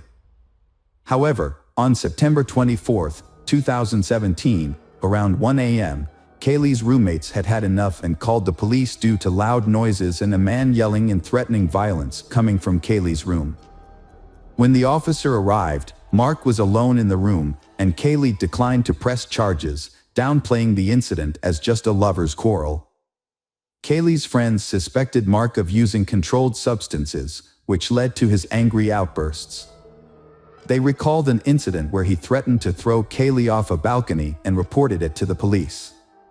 Despite their tumultuous relationship, they was deeply in love during calm moments. On October 29th, they attended the Mala Luna Music Festival in San Antonio, a major event with gothic and industrial music. Mark and Kaylee were enjoying a fun time with their friends at a festival until Kaylee's ex-partner unexpectedly appeared, causing tension between Mark and Kaylee. They got into a big argument and left the festival early. Their friends didn't see them again that night. 6 hours later, Mark pulled up to a hospital in his black Mercedes, frantically seeking help. The medical staff found Kaylee unconscious and partially undressed in the front seat. The car was a mess, with her clothes scattered everywhere, and she was slumped forward, unresponsive. The hospital staff rushed Kaylee to the emergency room, where Mark revealed that they had taken illegal substances before the festival. This information helped doctors treat her for a possible overdose. Kaylee was then transferred to a specialized medical facility in Kyle, Texas, where a nurse with expertise in intimate assault cases examined her. The nurse found additional bruises on Kaylee's arms, legs, and ear. Further examination revealed that Kaylee had suffered blunt force trauma to the face and head, which ultimately led to her death. It became clear that Kaylee had been Kaylee of a fatal assault. Police launched an investigation into the death of Kaylee Mendotti, focusing on Mark as the primary suspect since he was the last person seen with her on the night of her death. During police interviews, Mark raised suspicions by repeatedly changing his story and omitting crucial details. Surveillance footage revealed that he and Kaylee had been to places that Mark had not mentioned in his account. As the investigation continued, it was discovered that Mark had a history of aggressive behavior towards Kaylee, according to her friends and family. One of her sisters even expressed fear of him. The police uncovered previous incidents of violence between they, including an instance where Mark hit Kaylee's head against a car window and vandalized her dorm room at Trinity University. When Kaylee's parents learned about Mark's history of abuse, they were devastated. Her mother, Allison Steele, filed a lawsuit against Trinity University, alleging that the school failed to protect her daughter from Mark's attacks. The lawsuit, filed in Becker County District Court, also named Mark as a defendant, claiming that he killed Kaylee in a jealous rage. The lawsuit claims that Mark Howerton assaulted 19-year-old Kaylee Mendotti, resulting in her death. It also alleges that Trinity University staff, administrators, and campus police were aware of Howerton's violent behavior and threats to harm Kaylee, including physical harm and breaking her face. Despite this knowledge, the university failed to take action to protect Kaylee in the weeks leading up to her death. A Trinity University spokesperson declined to comment on the lawsuit, citing the ongoing legal process. The lawsuit states that the university's inaction, despite numerous reports of harassment, intimidation, domestic violence, and gender discrimination, led to Kaylee's tragic death. The lawsuit argues that if Trinity University had intervened as it should have, Kaylee's death could have been prevented. The university failed to follow its own policy on investigating and responding to potential cases of relationship violence and harassment. After an incident in his dorm room, Mark was banned from campus for a year due to a criminal trespass order. Despite this, he continued to violate the order. Furthermore, detectives uncovered numerous accounts of Mark's violent behavior towards Kaylee during their relationship. One of Kaylee's sisters reported that Mark threatened to throw Kaylee off a balcony during an argument. Another sister claimed that Mark threatened to shoot some of Kaylee's ex-boyfriend's brothers with a gun. Based on these allegations, the police issued a warrant for Mark's arrest in February 2018. He turned himself in to the authorities. Following the discovery of Kaylee's disarrayed room at the university, Mark faced multiple charges, including criminal acts, intimate violence, and abduction. However, he pleaded not guilty to all charges. The first trial regarding Kaylee's death began in December 2019. Prosecutors argued that Mark, known for his volatile temperament, fatally assaulted Kaylee in a fit of rage. They claimed that he drove her around for nearly 6 hours before taking her to the hospital. In his defense, Mark's lawyers suggested that Kaylee's death could be attributed to various factors, including the presence of banned substances in her system, which may have caused a spike in blood pressure or head trauma during intimate activity. Kaylee's mother described the injuries on her daughter's body as severe, comparable to those from a plane crash. The injuries were indeed extensive, as evident from photos shown to the Bayhart County jurors. The images depict Kaylee, a sophomore at Trinity University from San Antonio, Texas, with severe bruises, red marks and scratches all over her body, from head to toe. Both her eyelids were swollen and bruised. Only her back and the back of her legs showed no signs of injury. Dr. Susanna Dana, the forensic pathologist who conducted Kaylee Mandotti's autopsy, took graphics and photographs that revealed a subdural hematoma on the right side of Kaylee's brain. This type of injury is typically associated with traumatic brain damage. Kaylee's father, Tilak Kaylee, became emotional after seeing 2 photos of his daughter in the ICU, where she lay in a vegetative state, surrounded by numerous tubes, with her face barely visible.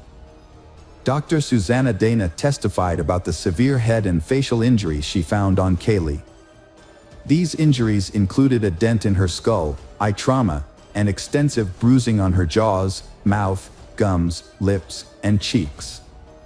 There were also hemorrhages in both eyes. Dr. Dana concluded that Kaylee's death was caused by head and facial trauma from a blunt object. However, Dr. William Anderson disagreed with this conclusion after reviewing the autopsy results.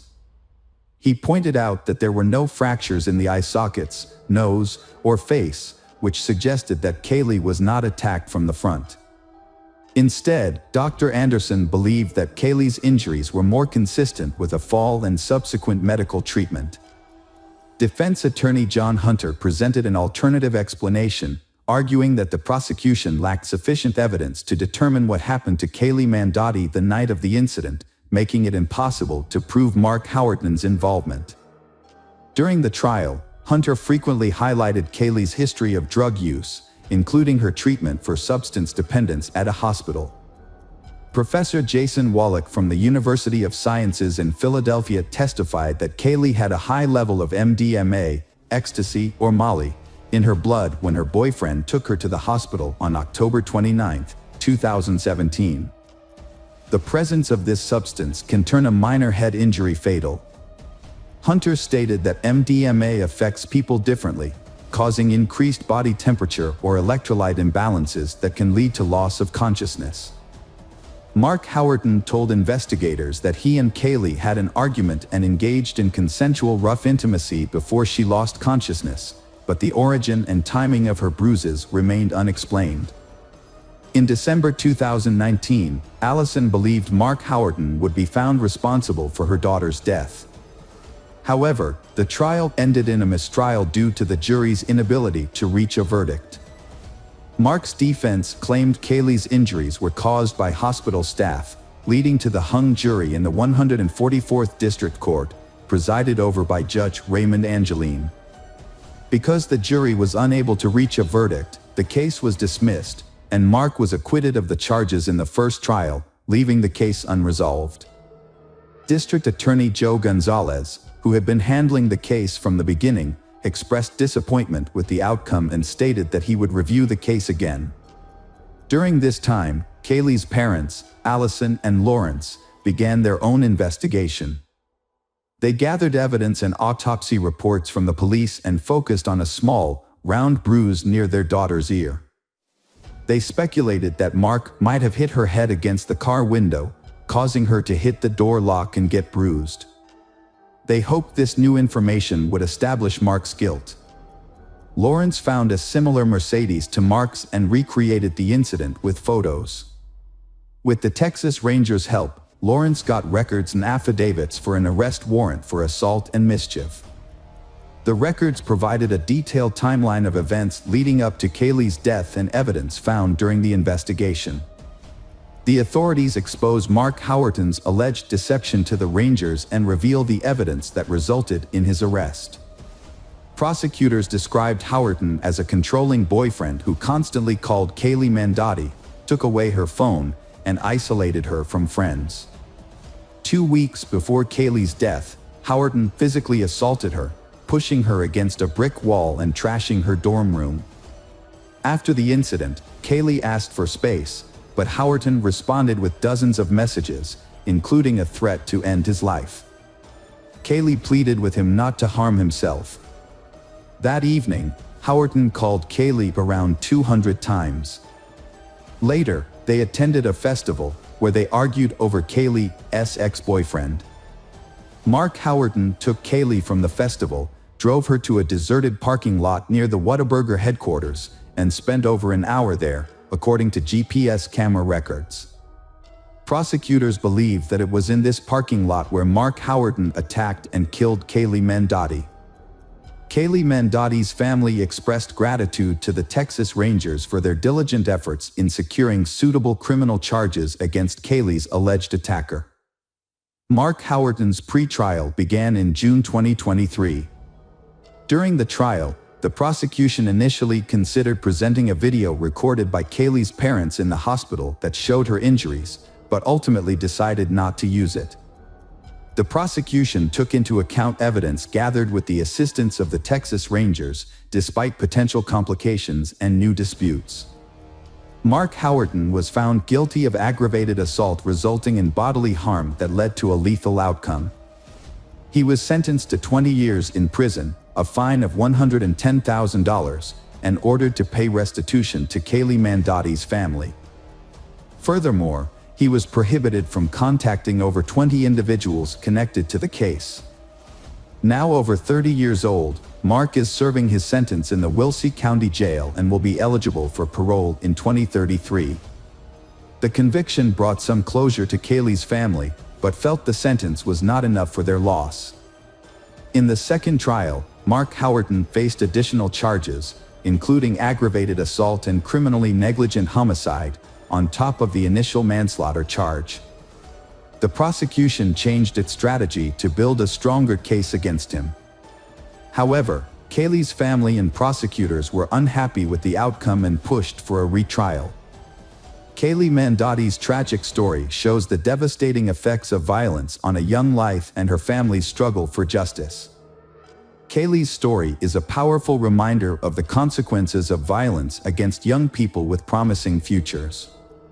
Despite the conviction, her family believes the verdict does not bring justice for their daughter. In 2021, Allison filed a civil lawsuit against Trinity University, alleging negligence in protecting her daughter. She claimed the university failed to inform Kaylee's guardians about Mark Howerton's destructive behavior in her dorm room and took no action against him, allowing him continued access to her daughter. It is unclear whether evidence collected by Allison and Lawrence was presented during Mark Howerton's trial. However, in 2023, he was found guilty of aggravated assault causing bodily harm, despite being acquitted of the more serious charge. Prosecutors noted that Kaylee's family was satisfied with the verdict, as it brought an end to the prolonged legal proceedings. Hello friends, welcome to our channel. Today we're going to take a look at another horrible case with you. The case of Carmen Thomas. Carmen Thomas was born on October 30th, 1987, in South Africa. Her life took a drastic turn when her father passed away when she was just 10 years old. Overwhelmed by grief, her family moved to live with relatives in Whitby, United Kingdom. However, the move did not bring the peace they had hoped for, and they eventually returned to South Africa. When Carmen turned 18, she decided to leave behind with her relatives and later relocated to London to pursue her education. She earned a master's degree in marketing and quickly became known for her charismatic and outgoing personality. Carmen formed strong bonds with many people and became a loyal friend and companion. However, living in a big city like London came with its expenses, and Carmen had to work hard to maintain a decent standard of living. By day, she worked as a marketer in a store, and by night, she worked part-time at a gentleman's club. Although her career choices may have raised eyebrows, Carmen was a woman of principle and never compromised her values. She conducted herself with dignity and earned the respect of her clients. It was during her time at the club that she met Brad Callahan, a charming and flamboyant man. Brad was born in April 1978 in New Zealand to parents who separated when he was just 9 years old. He stayed with his mother and later moved to Australia. Brad graduated from university in 2001 with a degree in construction engineering. He was then offered a job as a chief structural engineer for a large business complex in the UK by a prominent construction company. To navigate the complex's high-stakes negotiations and enhance his professional status, Brad sought the services of a gentleman's agency, where he met Carmen. She was intelligent, tall, and beautiful, with striking dark eyes and black hair. However, Brad's demanding career and ambitious nature left him little time for a serious relationship. Despite this, Brad and Carmen got along well after a dinner, and their casual interactions eventually blossomed into a solid friendship. Over time, their friendship deepened into a romance, and they began living together. Their relationship was built on mutual trust, care, and support. When Carmen got pregnant, Brad decided it would be better to go back to New Zealand, a country with cleaner air and a more laid-back lifestyle. In March 2005, they returned to Auckland.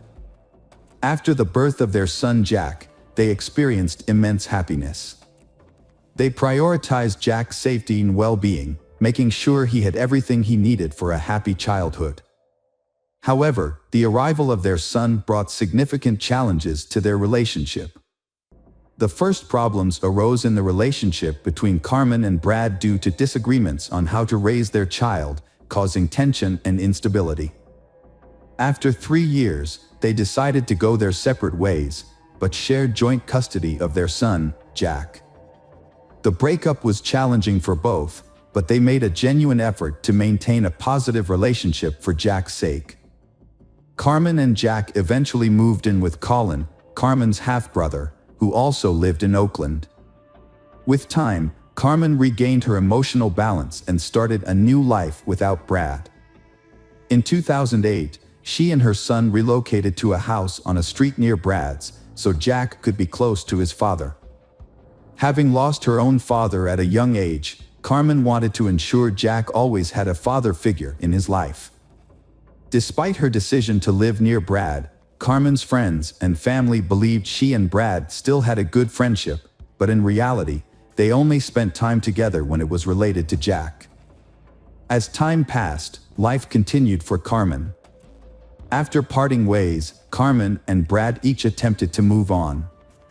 Brad resumed his career as a construction engineer and, in May 2009, began a new relationship, which ultimately led to an engagement. Meanwhile, Carmen devoted herself to raising their son and, much to Brad's dismay, returned to her work at a gentleman's club. This choice troubled Brad. Carmen repeatedly presented Brad with ultimatums, but he dismissed her requests, focusing on his impending marriage and plans for fatherhood once again. This marked the beginning of adjustments to his financial commitments, specifically affecting the alimony payments for the maintenance of their son, Jack, which Brad made in accordance with their agreement. However, Carmen viewed the financial constraints as a catalyst in an escalating series of conflicts. Tensions escalated until March 19, 2010, when a domestic violence incident occurred. Police responded to a neighbor's call about a dispute and mediated the situation. As a result, Carmen received a formal warning from law enforcement. On June 29, 2010, Brad visited Carmen's house to discuss a new school for Jack and to sign a written agreement for child support. However, Carmen was unhappy with the document and asked Brad to leave, yelling that Jack was not his son as he departed. 2 weeks later, Brad tried to contact Carmen again, but she did not respond. On July 13, 2010, Brad reported Carmen missing to the police, who began searching for her. Through video footage and interviews with neighbors, investigators were able to reconstruct a timeline of events leading up to Carmen's disappearance. They discovered that on June 29, a surveillance camera at a nearby supermarket had captured footage of Carmen, providing a potential lead in the search. During their investigation of the rented house where Carmen and Jack lived, police noticed that there was no outdoor garbage can. Inside the house, they found bloodstains on the front door, washing machine, sink, and shower. To confirm the presence of blood, forensic scientists used luminol, a substance that reacts with the iron in hemoglobin. The test revealed multiple patterns of blood on the bathroom door and floor. The landlord reported that on June 29th, she heard loud screaming, followed by prolonged crying and moaning. When she knocked on Carmen's door, no one answered. She looked out the window and saw a street trash can and an overturned drying rack, which caught her attention. She called her husband, but before he arrived, Brad walked out of the house, carrying soiled clothes. He told the landlord that Carmen had become ill after a medical procedure and had vomited blood. However, the landlord noticed that Brad appeared to have just taken a shower. She had no reason to doubt his story, so she didn't call the police. The search for Carmen continued, and her cell phone activity caught the police's attention. Although messages were being sent from her phone regularly, the tone and language used were unusual and didn't match her previous communication style. The outgoing messages and calls continued until July 10th. During further investigation, Carmen's car was found, and in the back seat, they discovered her luggage, clothes, and other personal belongings. The police investigation into Carmen's disappearance began with the examination of her seized suitcase, which revealed traces of blood and a note indicating she owed money to her employer. An envelope with Misty's name and $270 was also found in the glove compartment. Inspector Mark Benefield suspected foul play after finding blood in the car and launched a search for Carmen's body in the countryside southeast of Auckland, but it was inconclusive. As the investigation continued, police analyzed Carmen's and Brad's phones, discovering they had been in close proximity to each other during the search. However, Carmen's phone was not connected to a cell tower in Hamilton. A crucial piece of evidence was a missing trash can, which had disappeared from its usual spot near the house on the day Carmen vanished. A neighbor reported seeing the can being taken away through her window. Police suspected the trash can might have been used to dispose of evidence. When EE examined Brad's phone records and bank card details, then they found that on June 30th, Brad had purchased a meat cleaver, a large plastic container, and several garbage bags, which raised suspicions. By studying Brad's daily routine, police identified some unusual events, including a day when he arrived early at the construction site and walked alone around the property for an extended period. While it was not unusual for a supervisor to be on site early, the police found it noteworthy. After gathering evidence, including Carmen's cell phone and suspicious purchases, they began to suspect Brad of murder. They believed Brad had killed his former lover, Carmen Thomas, by hitting her multiple times in the head and then carefully hiding her body. On September 21st, Brad was arrested and charged with Carmen's murder and attempting to obstruct justice. Brad's second son was born while he was in custody, causing him to become emotional and resentful. 9 days after his arrest, Brad broke down and revealed to investigators the location of Carmen's body. It turned out that Brad had attempted to create an alibi by making it seem like Carmen had left for Hamilton and never returned. However, under questioning, he eventually detailed the events of the day Carmen was killed, revealing that his plan had not been as perfect as he thought. Brad admitted that Carmen and Brad had a heated argument, which ended with Carmen telling Brad that Jack was not his son. In a fit of rage, Carmen kicked Brad out of the house. However, he returned 5 minutes later, grabbed a baseball bat, and brutally attacked Carmen, striking her in the head with such force that she fell unconscious, bleeding profusely. Despite realizing the gravity of his actions, Brad continued to assault Carmen, throwing several punches. Memories of happier times flashed before his eyes, but his anger and resentment consumed him. Brad knew his life would never be the same after this moment, and he could never undo the damage.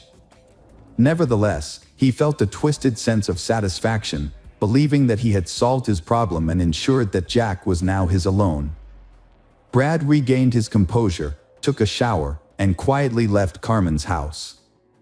In the following days, he devised a plan to dispose of Carmen's body and cover up the crime.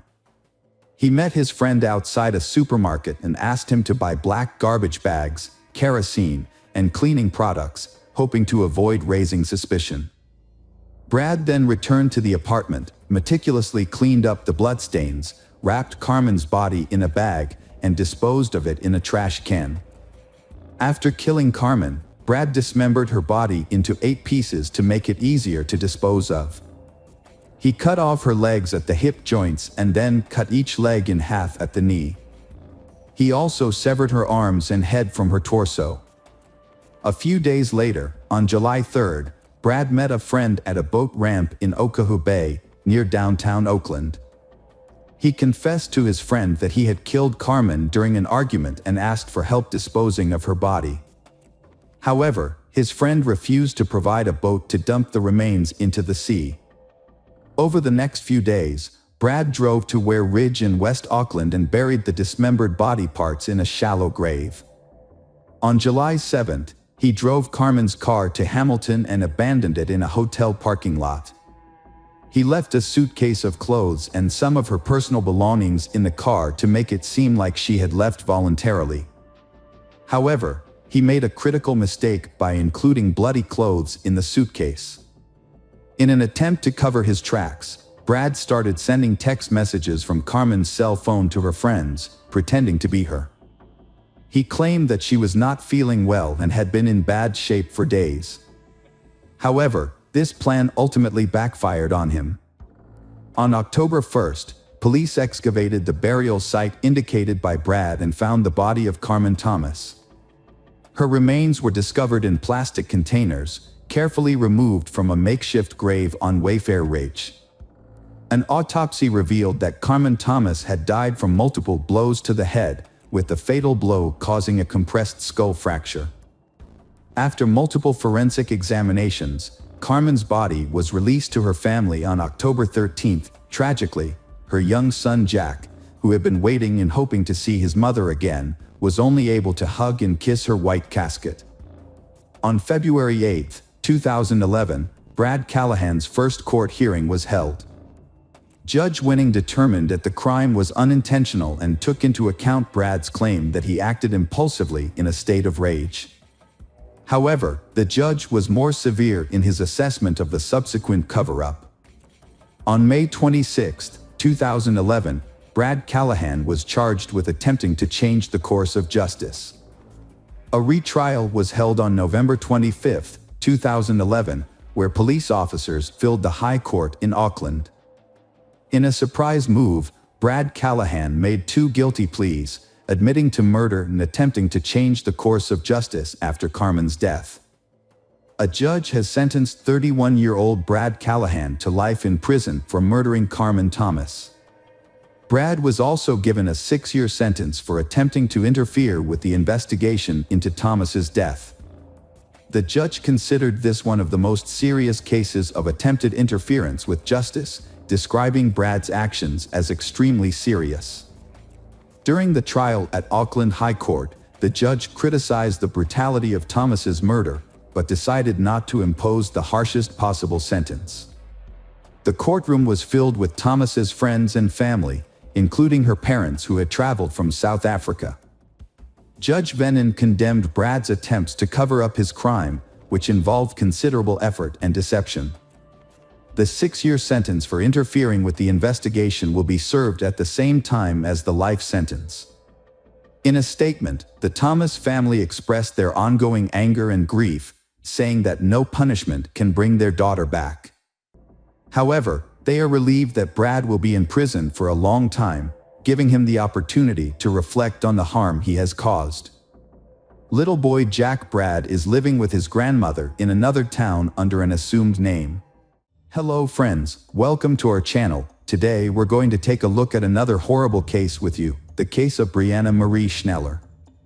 Brianna Marie Schneller was an 18-year-old with a vibrant personality who loved Mexican food, music, dancing, and roller coasters.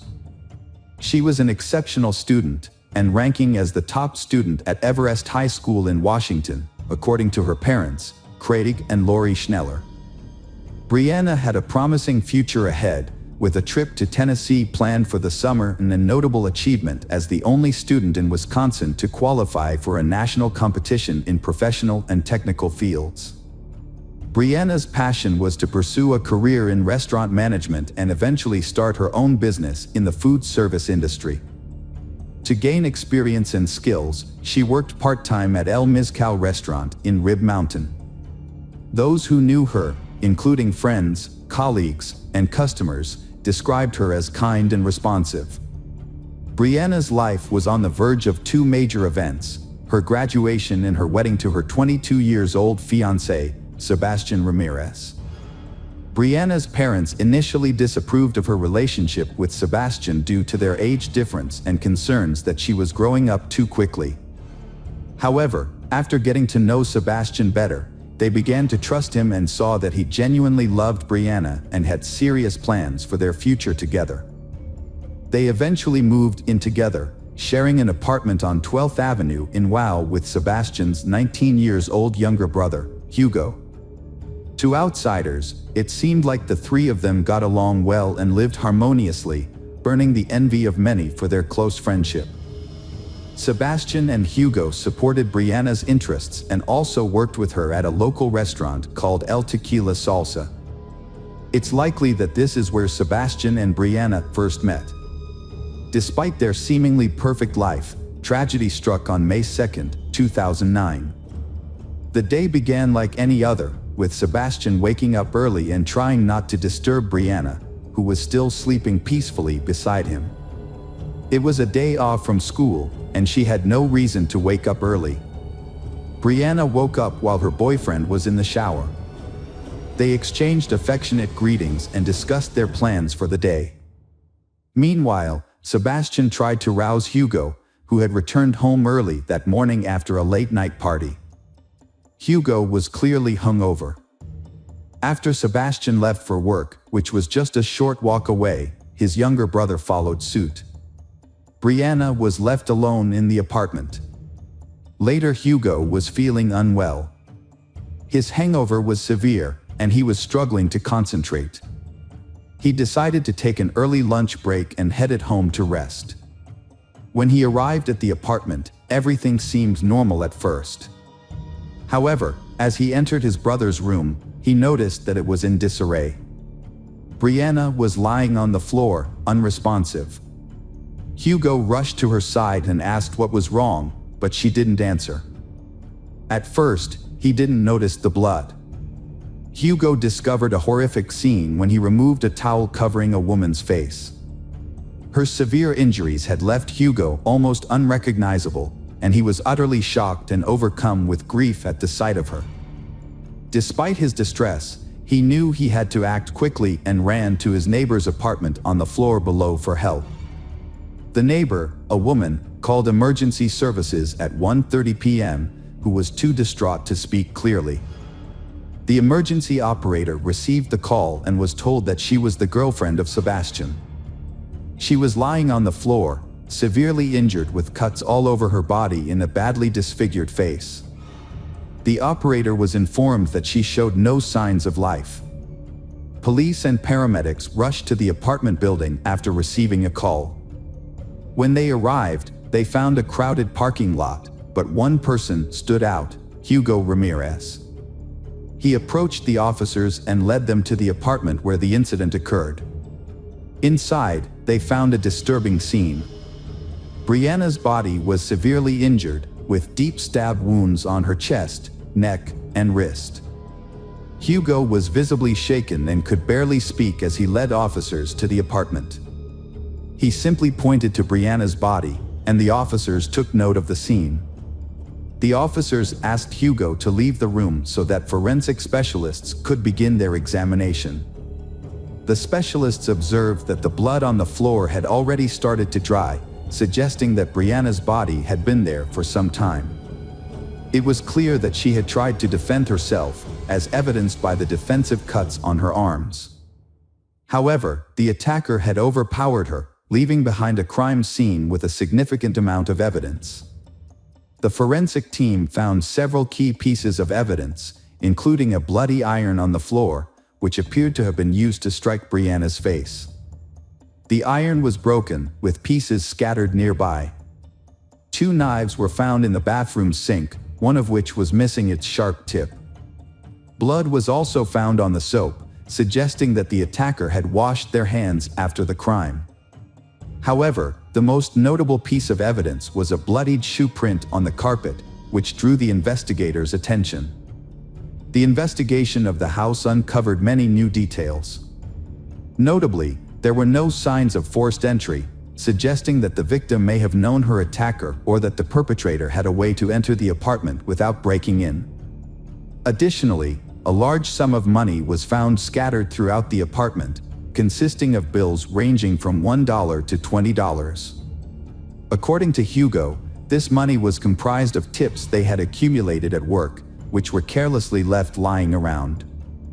At first glance, it appeared that nothing was missing from the apartment, indicating that the attack was not motivated by robbery. This theory was further supported by the discovery of a broken knife tip in the victim's body. The fact that the knife broke during the attack indicates that the perpetrator applied considerable force. It's crucial to grasp what may have motivated someone to hold such intense feelings of anger and aggression against she. Uncovering the cause of this brutal and unprecedented attack is crucial in shedding light on the matter. Craig and Laura Schneller anxiously waited at the police station, having heard that something terrible had happened at their daughter's home. Unfortunately, they had been unable to contact Brianna, and their hearts were heavy with worry. The officers had to tell the parents Brianna that their worst fears had come true. The news was devastating. Their daughter, Brianna, had passed away. The loss of a child is one of the greatest sorrows a parent can experience, and for the Schnellers, it was a life-altering moment. To confirm the identity, the authorities showed them photographs of Brianna, but only those that clearly showed her face, as some of the other images were too graphic. After confirming the tragic news, the Schnellers were in shock. With the help of a psychologist, they were able to compose themselves and answer questions from the police. They were eager to assist in the investigation and help catch the person responsible. The Schnellers provided as much information as they could about their daughter's life, but they insisted that she had no known enemies. They also revealed that Brianna's mother had been the last person she had spoken to that morning. Her mother, Craig, took Brianna's car to the repair shop and messaged her daughter around 10 a.m. to let her know. Brianna replied to the message. The investigation shows that the tragedy occurred at a point in time that was after they sent messages to each other and before Hugo's arrival. As part of their inquiry, detectives first interviewed the Ramirez brothers, Sebastian and Hugo, questioning them separately. Sebastian, Brianna's fiancé, stated that he woke up at 9:15 a.m., had a brief conversation with Brianna while getting ready for work, and then woke up his brother, Hugo. Around 10:15 a.m. Sebastian claimed he was already at the restaurant when he received a phone call informing him about the incident. Hugo's account corroborated Sebastian's, saying he left the house around 10:15 a.m., shortly after his brother. He returned home at 1:20 p.m. due to feeling unwell and wanting to rest. When Hugo found Brianna's body, his reported illness and fatigue vanished almost instantly. The events that followed were a daze. He was so shocked that he couldn't think clearly about how to respond. His mind went blank, and his hands shook uncontrollably, prompting him to seek help from a neighbor. The Ramirez brothers' accounts were believable, and their distress seemed authentic. Nevertheless, the police had seen convincing performances before, so they needed concrete evidence to confirm their innocence. It was possible that one of the brothers was involved in the crime, and the other was covering for him. To investigate this, detectives asked about their relationships with each other. Sebastian expressed his love for Brianna and his excitement for their upcoming wedding. Hugo was questioned about whether he had any issues with Brianna or if they had argued, but he denied it.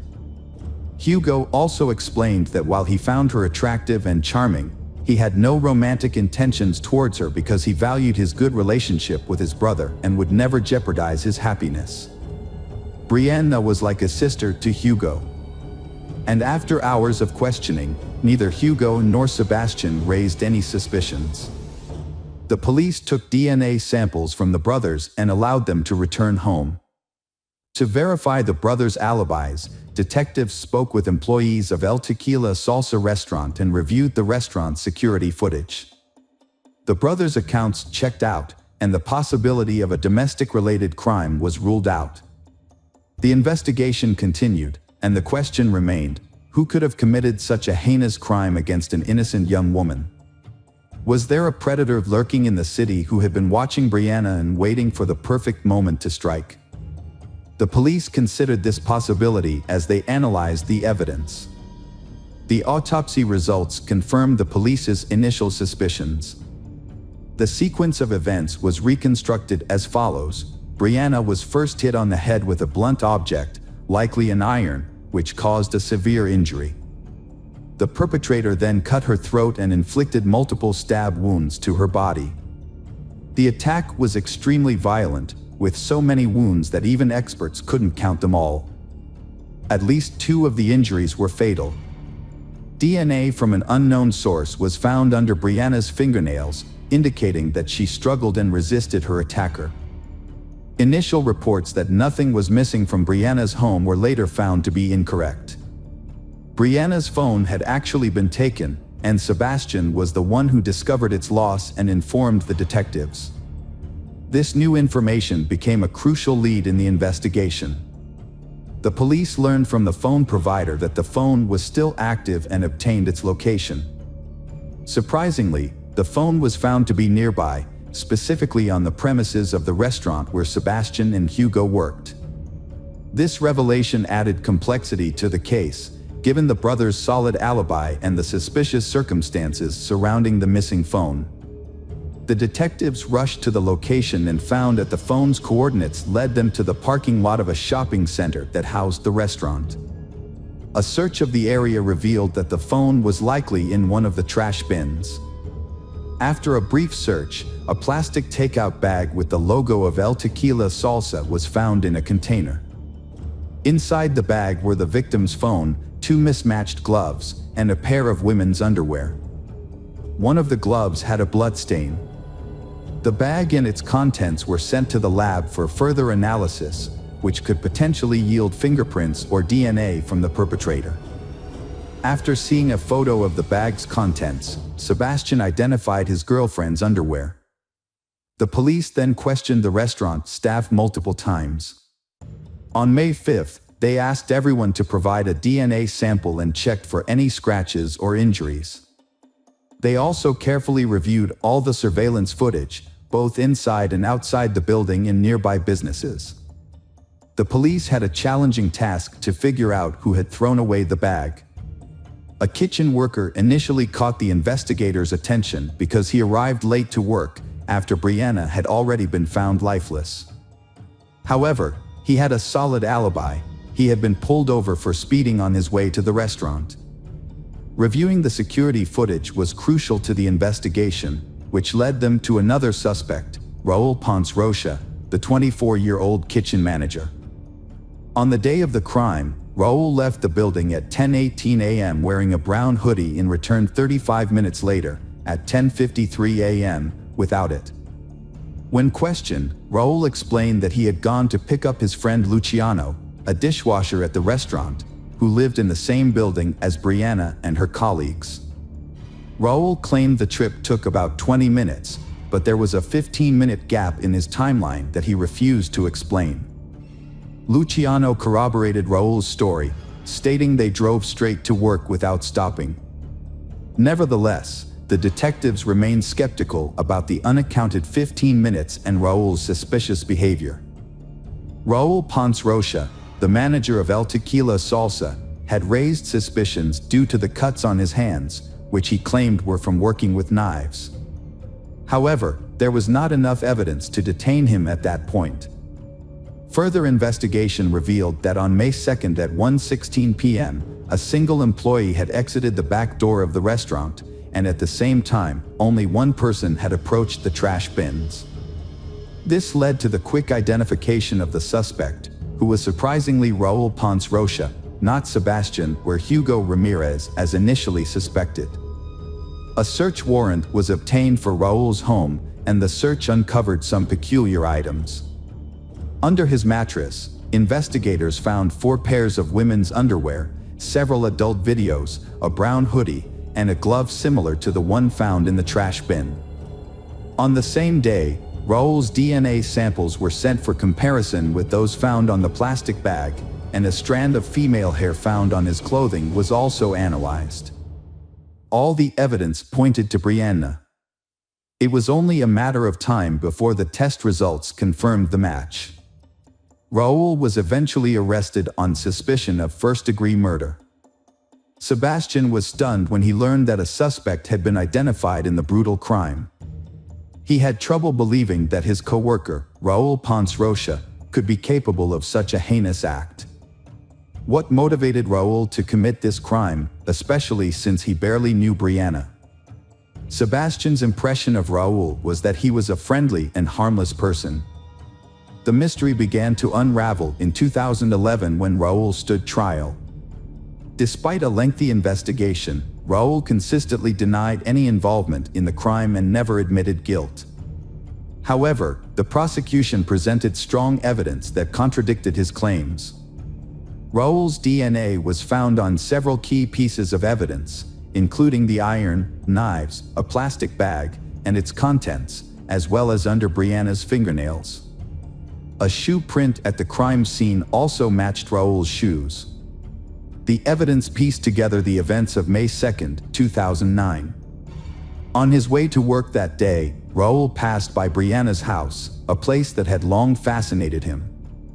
Assuming she was out, since her car was not in the driveway, he took advantage of the opportunity to break into her apartment and take what he wanted. Raul had a disturbing habit of collecting women's underwear, with evidence found hidden under his mattress. On the day of the incident, Raul left work, supposedly to pick up his friend Luciano, but instead entered Brianna's apartment without warning. He easily gained entry, suggesting he may have had a key, and went directly to Brianna's room, where he began rummaging through her belongings. When Brianna confronted him, Raul was likely caught off guard and feared being recognized. Panicked, he grabbed the nearest object, an iron, and used it to strike her. He then escalated the violence by slashing her throat with a knife and inflicting multiple other injuries. The investigation found that the killer appeared to take pleasure in the brutal act, as evidenced by the numerous and excessive wounds inflicted on the victim. The attacker also used multiple knives during the assault. After committing the crime, Raul attempted to cover his tracks by washing his hands and removing his jacket, which was likely stained with blood. He then calmly returned to work, pretending nothing had happened, and drove Luciano to the restaurant as planned. Raul took advantage of the lunch break to dispose of the evidence bag in a trash bin, which was captured on the kitchen's video recordings. Before the trial, Raul admitted to meeting with Brianna but claimed he didn't kill her. However, he suspected someone else might have and named a former restaurant employee. Raul stated that he saw this acquaintance, Sergio, at Brianna's house on the day she died. This confirmed that Raul had indeed entered the Ramirez apartment. However, when Raul left, Sergio stayed behind and had an argument with Brianna. Raul's statement raised more questions and led to further investigations. The authorities verified the information and managed to contact Sergio, who was abroad at the time. Sergio appeared at the trial and testified that he was not involved in Brianna's death. He proved that he was not in the country on the day of the crime, as he had left weeks earlier to care for his ill father in Mexico. It became clear that Raul had hoped to falsely accuse Sergio and create doubt among the jurors. However, his plan failed, and Raul's actions showed that he had no qualms about accusing an innocent person of a heinous crime, and he felt no remorse for his actions. The trial of Raul Ponce Rocha drew a large crowd, including Brianna's family members and her friends Sebastian and Hugo. The young men struggled to keep their emotions in check, prompting officers to intervene multiple times to restore calm. In the end, Raul was found guilty of murdering Brianna Schneller and burglary, and was sentenced to life in prison without the possibility of parole. He is currently serving his sentence at a correctional facility in Wisconsin. After the verdict, Brianna's father expressed his gratitude that justice had been served. He shared that he still keeps a Father's Day card Brianna gave him and cherishes every memory of her.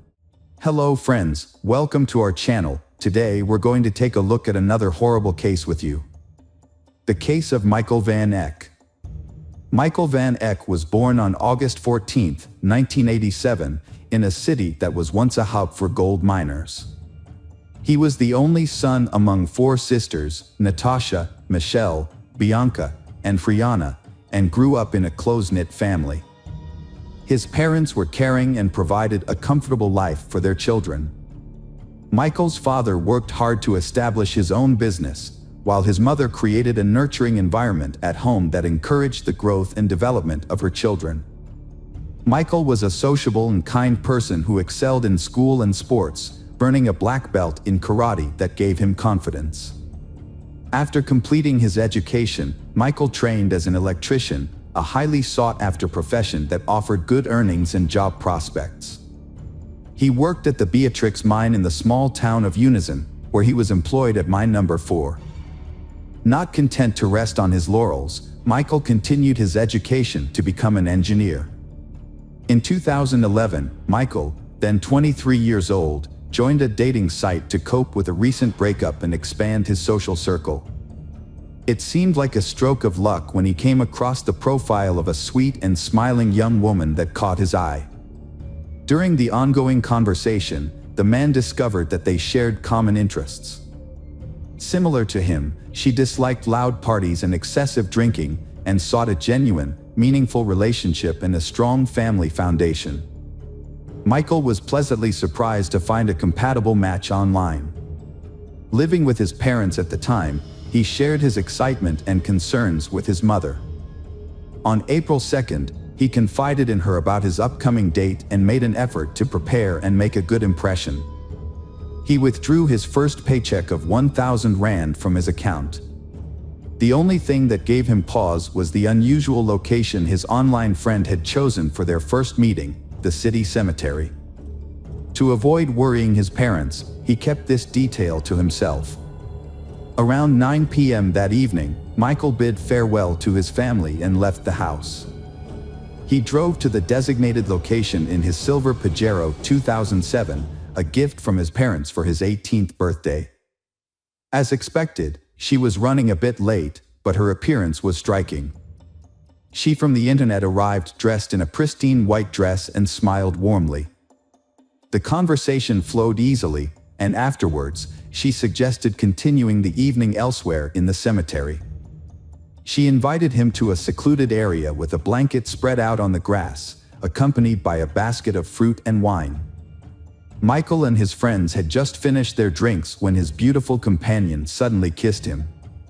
At first, the kiss was pleasant, but it quickly turned into a painful and horrific experience.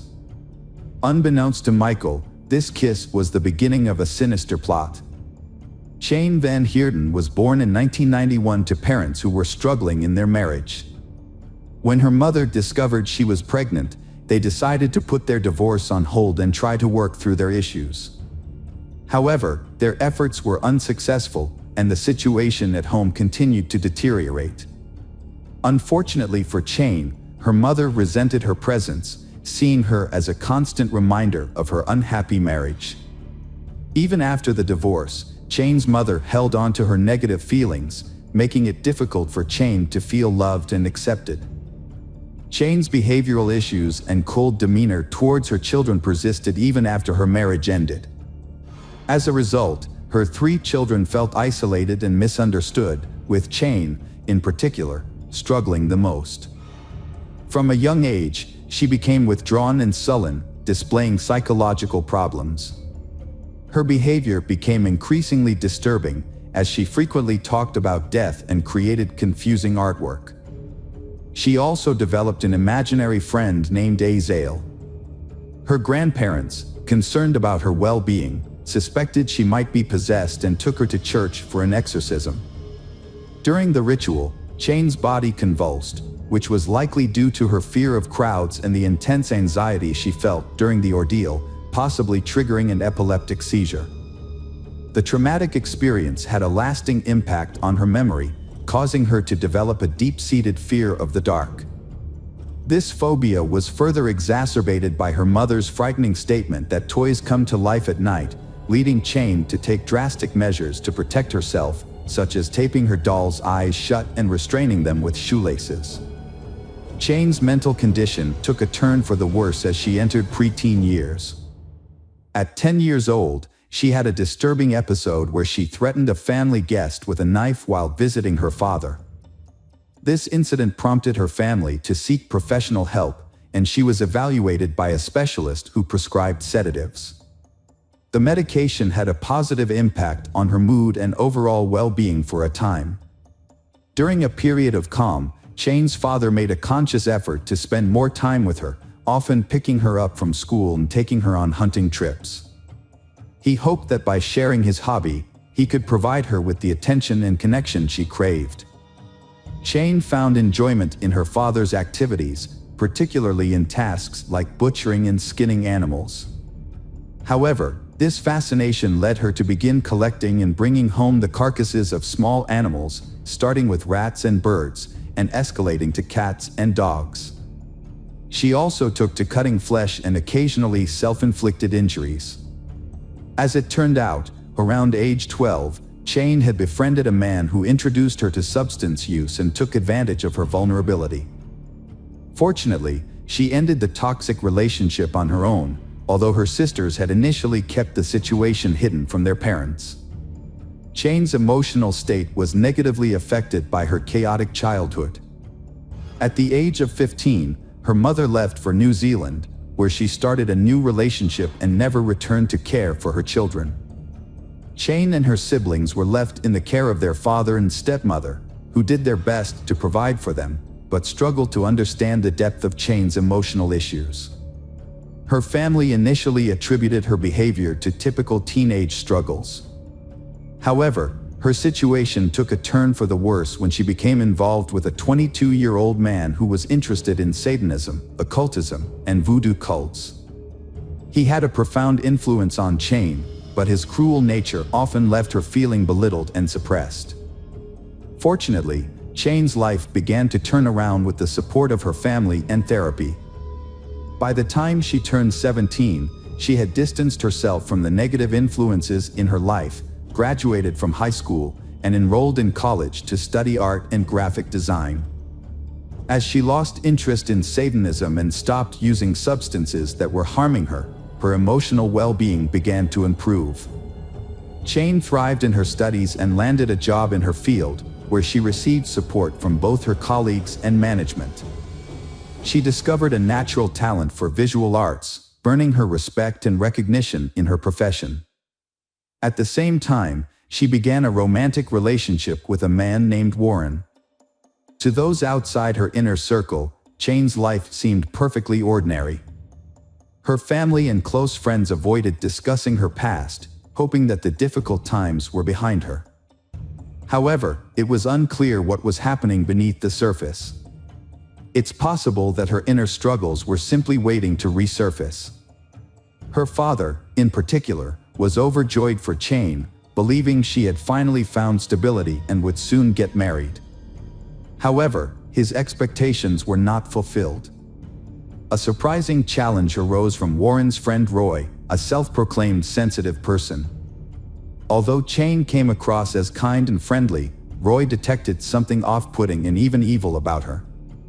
He suspected that Chane might be unfaithful to his friend, so he decided to confront her about it.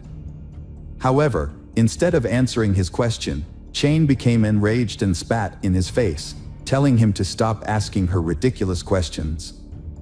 At a party, Chane noticed Martin, a 24-year-old from a well-respected family. Despite his calm and sociable nature, rumors surrounded him. Born into a privileged family, Martin had a happy childhood, excelling academically and behaving well. However, at 6, he began experiencing hallucinations, convinced by an entity that he possessed incredible strength. As he grew older, his mental health declined, and his behavior changed due to struggles at school and home.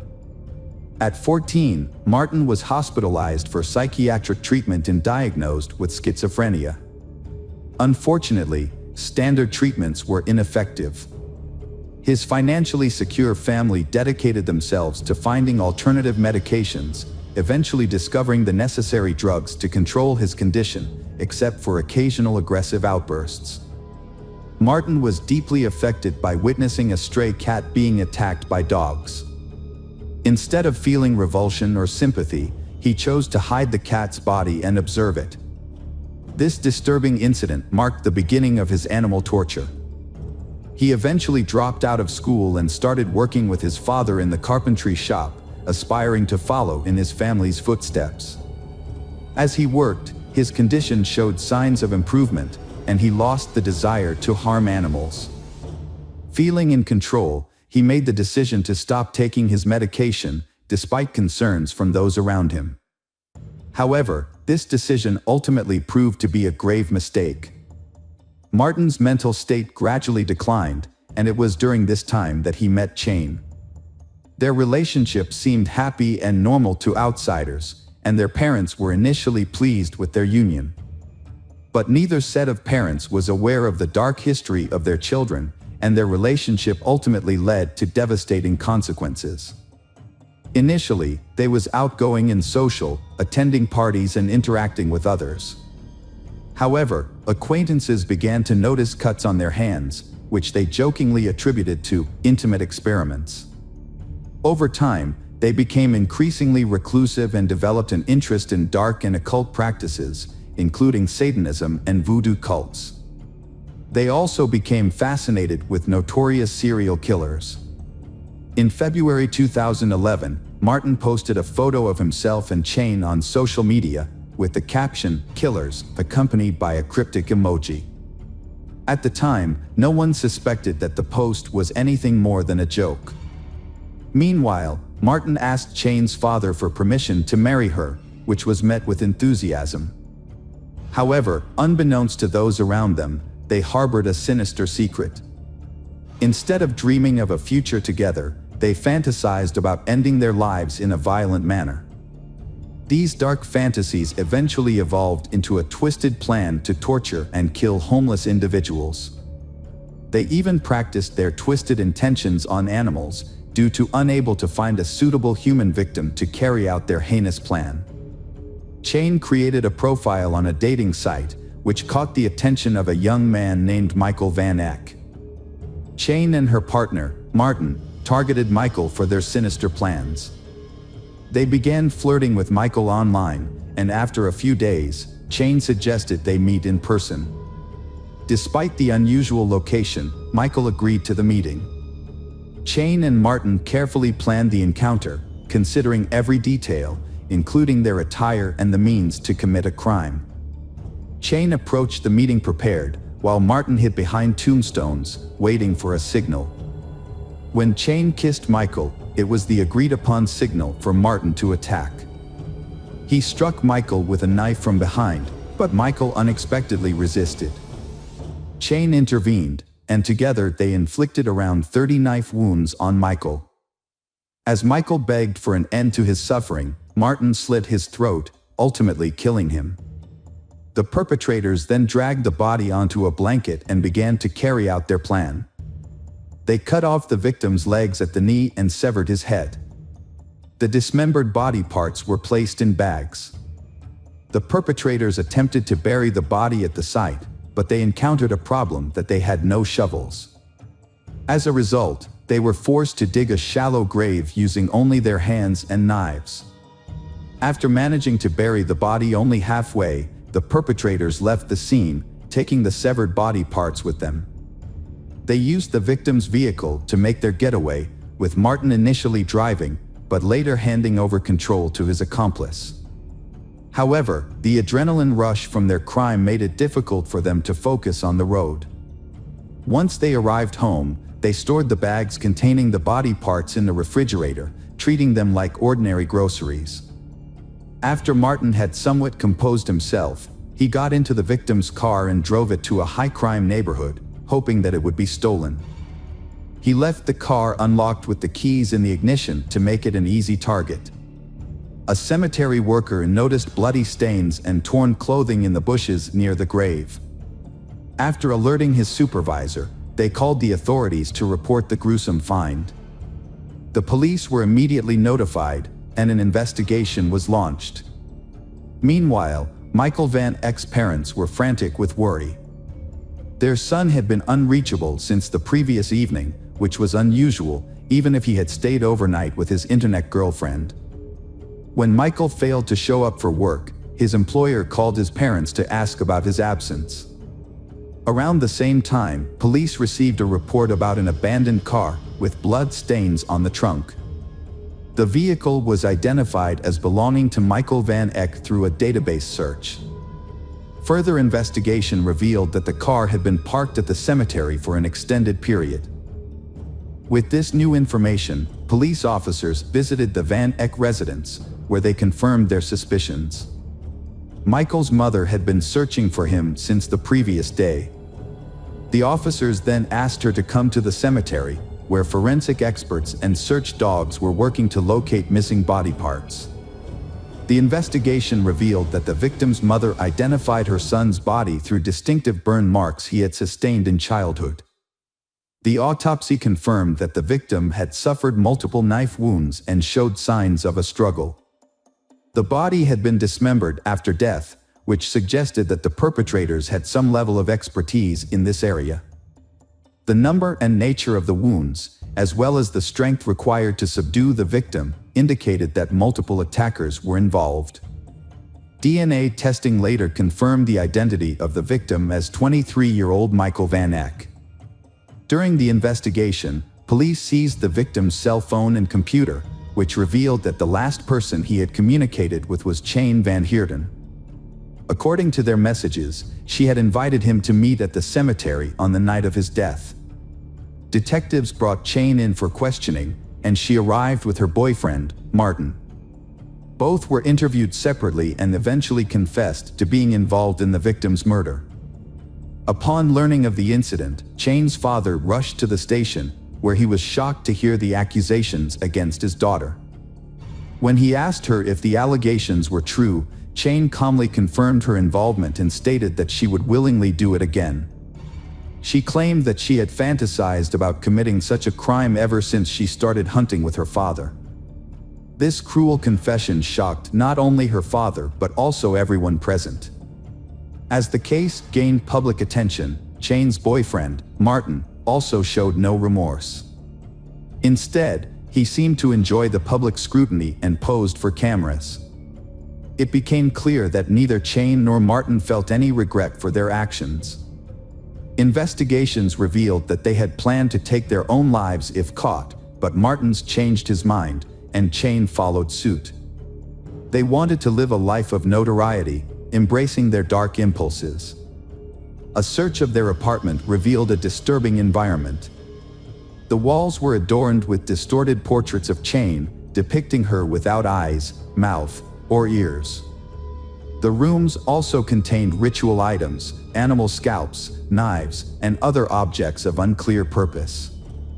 Police found the deceased young man's belongings, including his glasses and wallet, which Martins later confessed they had taken to prepare their next crime. The most disturbing discovery was made in the refrigerator, where police found Michael's severed head with his mouth sewn shut. It is believed that the perpetrators intended to use his head as a ritualistic bowl. The victim's eyes and ears were found in separate containers. Additionally, the victim's hand and leg were discovered buried near the murderer's home, alongside the remains of various animals. The perpetrator's diary revealed horrific thoughts and plans for future crimes. The evidence collected during the investigation made it clear that the perpetrators had planned to commit multiple crimes, and that the process of taking lives and mutilating bodies brought them immense pleasure. Martin and Chain underwent multiple evaluations to assess their mental competence. The commission confirmed that they were aware of their actions and understood the consequences. In November 2011, Chain's trial took place. Despite this being her first offense, she was treated as a serial offender. She openly expressed her desire to repeat her actions and told the court that she understood she should feel shame or remorse, but couldn't. She could only comprehend the severity of her actions through societal standards and the reactions of others. Psychiatrists diagnosed Chain with psychopathic and antisocial disorders, which made her more dangerous than her boyfriend. However, she was skilled at hiding her true nature. Throughout the sentencing, Chain remained impassive. She was found guilty and sentenced to 35 years in prison without the possibility of parole, 20 years for taking a life and an additional 15 years for robbery and dismemberment. Martin defended himself in court, claiming he didn't remember the events until he was in jail. He admitted to studying Satanism and occultism, and said his relationship with Chain led them to commit the crime. He apologized to the victim's parents, but his words seemed insincere. He was found guilty and sentenced to 35 years in prison, with a chance for parole after serving half his sentence. Even in prison, Martin expressed his passion for Chain in letters, calling her a dark goddess. However, Chain eventually ended the relationship, feeling they had grown apart. While incarcerated, Chain proved to be a model prisoner, using her time to teach art and theology to her fellow inmates. In contrast, Martin, while also in prison, gained a small group of admirers who were carefully monitored by police to prevent them from copying his crimes. During his imprisonment, Martin's focused on personal growth, completing his education through correspondence courses and undergoing therapy. Their stories serve as a warning that ordinary individuals can hide dark secrets. Michael, a kind and compassionate person, was manipulated by two individuals with twisted motivations. This tragic event emphasizes the importance of being cautious about the people we surround ourselves with, as their influence can have a profound and lasting impact on our lives. Hello friends, welcome to our channel. Today we're going to take a look at another horrible case with you. The case of Marcos Matsunaga. Marcos Matsunaga was a successful Brazilian entrepreneur who inherited a family business that became one of the largest food product companies in the country. The company, Yoki, was founded by his grandfather, Yashizo Cadano, who immigrated to Brazil and started a small flour milling business in the mid-20th century. Over time, the company grew and transformed into a global brand with a wide range of products. Marcos was born into a wealthy family and was accustomed to getting everything he wanted from a young age. Marcos didn't have to start from scratch to build his business, as he inherited the family food company from his grandfather and father. As the CEO, Marcos had the opportunity to become the first billionaire in his family, a goal he pursued for most of his life. However, this ambition was not meant to be fulfilled. Those who knew Marcos personally described him as a skilled and successful businessman who not only preserved but also significantly increased the family's wealth, boosting profits. However, he was also known for being difficult to work with, having a strong personality, and being controlling towards those around him. Marcos was not handsome, he was obese since childhood. He had to wear glasses due to vision problems, short stature, and somewhat clumsy. All of these caused Marcos a lot of problems when communicating with friends, leading to a lack of friends and isolation. Despite his wealth and business success, Marcos found it difficult to establish a meaningful relationship. His arrogance and egoism often repelled women, making it hard for him to connect with someone beyond a few dates. Consequently, he frequently relied on the services of escorts, as his wealth and status were not enough to make him a desirable partner. Very little information is publicly available about the entrepreneur's first wife. What is known is that their marriage was not based on romance or passion, but rather necessity and family pressure. The marriage endured for several years, although both spouses soon came to regret their decision to start a family. Initially, the young wife tried to accommodate her husband's complicated personality, hoping they would eventually form a supportive and loving partnership. However, her expectations were unfulfilled, and they gradually grew further apart. The businessmen primarily sought companionship on websites where women offered intimate services in exchange for money. Eliza was one of these women, a call girl with profiles on multiple platforms. He came across her profile, a gorgeous blonde with a great figure, and began booking her services regularly, paying her handsomely for their time together. Eliza was 6 years younger than him. She grew up in a poor and troubled home in a crime-ridden part of the city. Her family life was unstable. She never knew her father, her mother struggled with addiction, and her mother's partners often had similar issues. As a result, Eliza's childhood was marked by hardship and unhappiness. She was frequently beaten, harassed, and abused by her mother's partners from a young age. As soon as she finished school, Eliza left home and never looked back.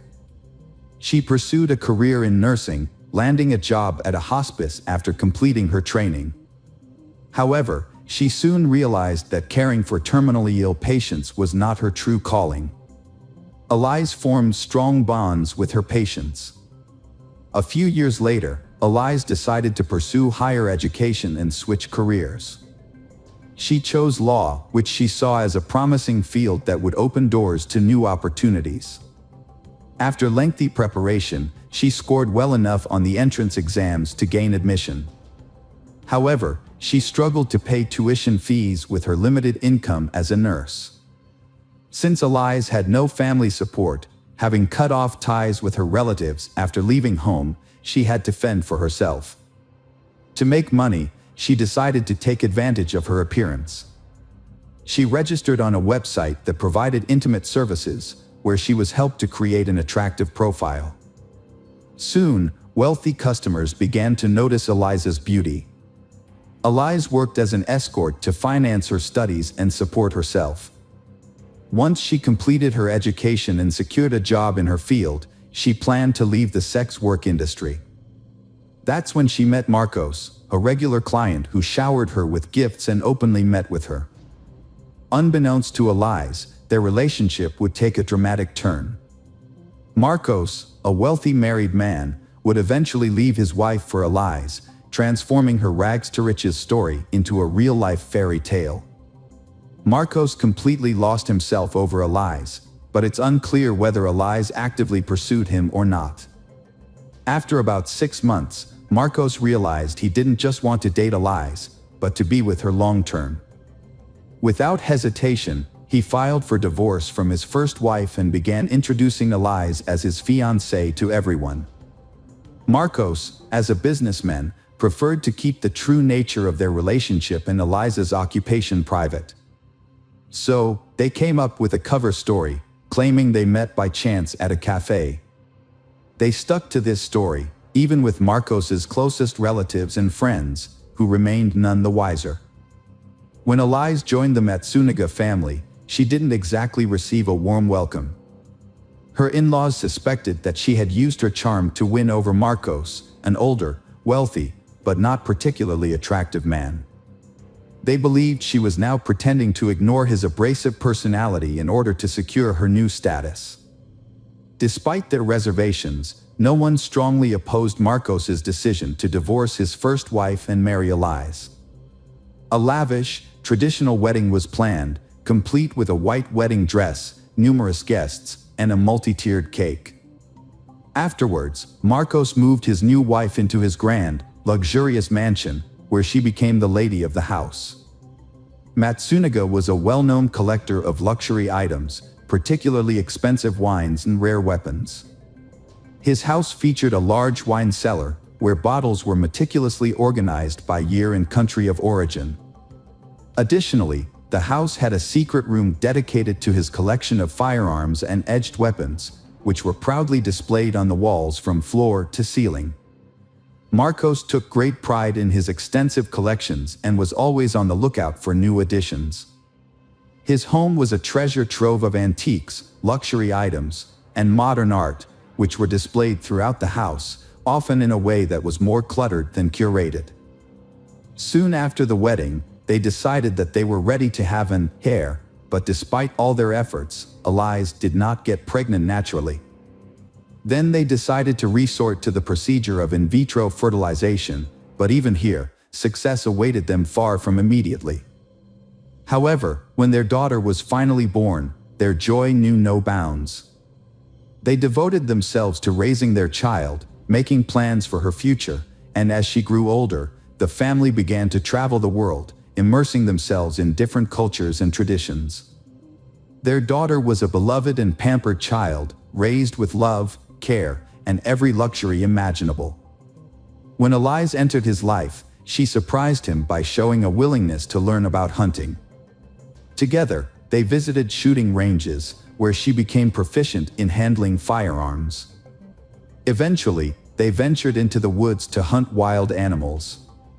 Eliza approached hunting as a competitive challenge, unfazed by the act of taking animal lives. Marcos appreciated her mindset and enjoyed watching her skillfully wield her weapons and stalk prey. Marcos taught Eliza various outdoor skills, including how to skin and carve wild animals such as boars, deer, and other forest creatures. Together, they would dissect the animals using large knives, cleavers, and axes to separate the body parts. Unconventionally, the family did not keep traditional pets like cats or dogs. Instead, they kept poisonous snakes in specially designed terrariums that mimicked their natural habitats. This was a long-held dream of Marcos, who had a passion for snakes, but his first wife had never approved of the idea of having a terrarium in their home. Eliza had successfully adopted Marcos's unusual hobbies, which had grown on Eliza.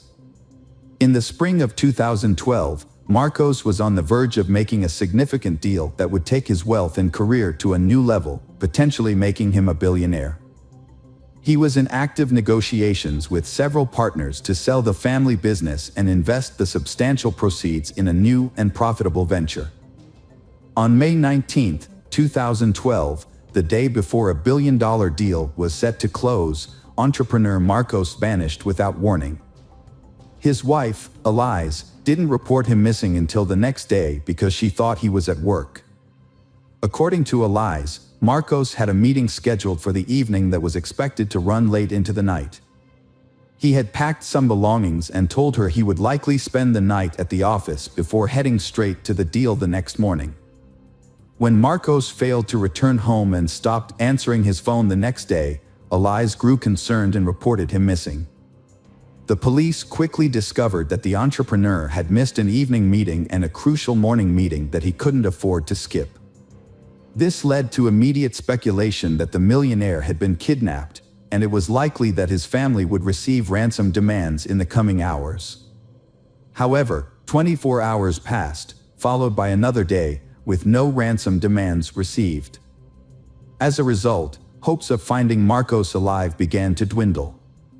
Meanwhile, investigators were actively questioning the businessman's relatives, friends, and business partners to identify potential enemies and determine who could benefit from his disappearance or the disruption of the impending deal.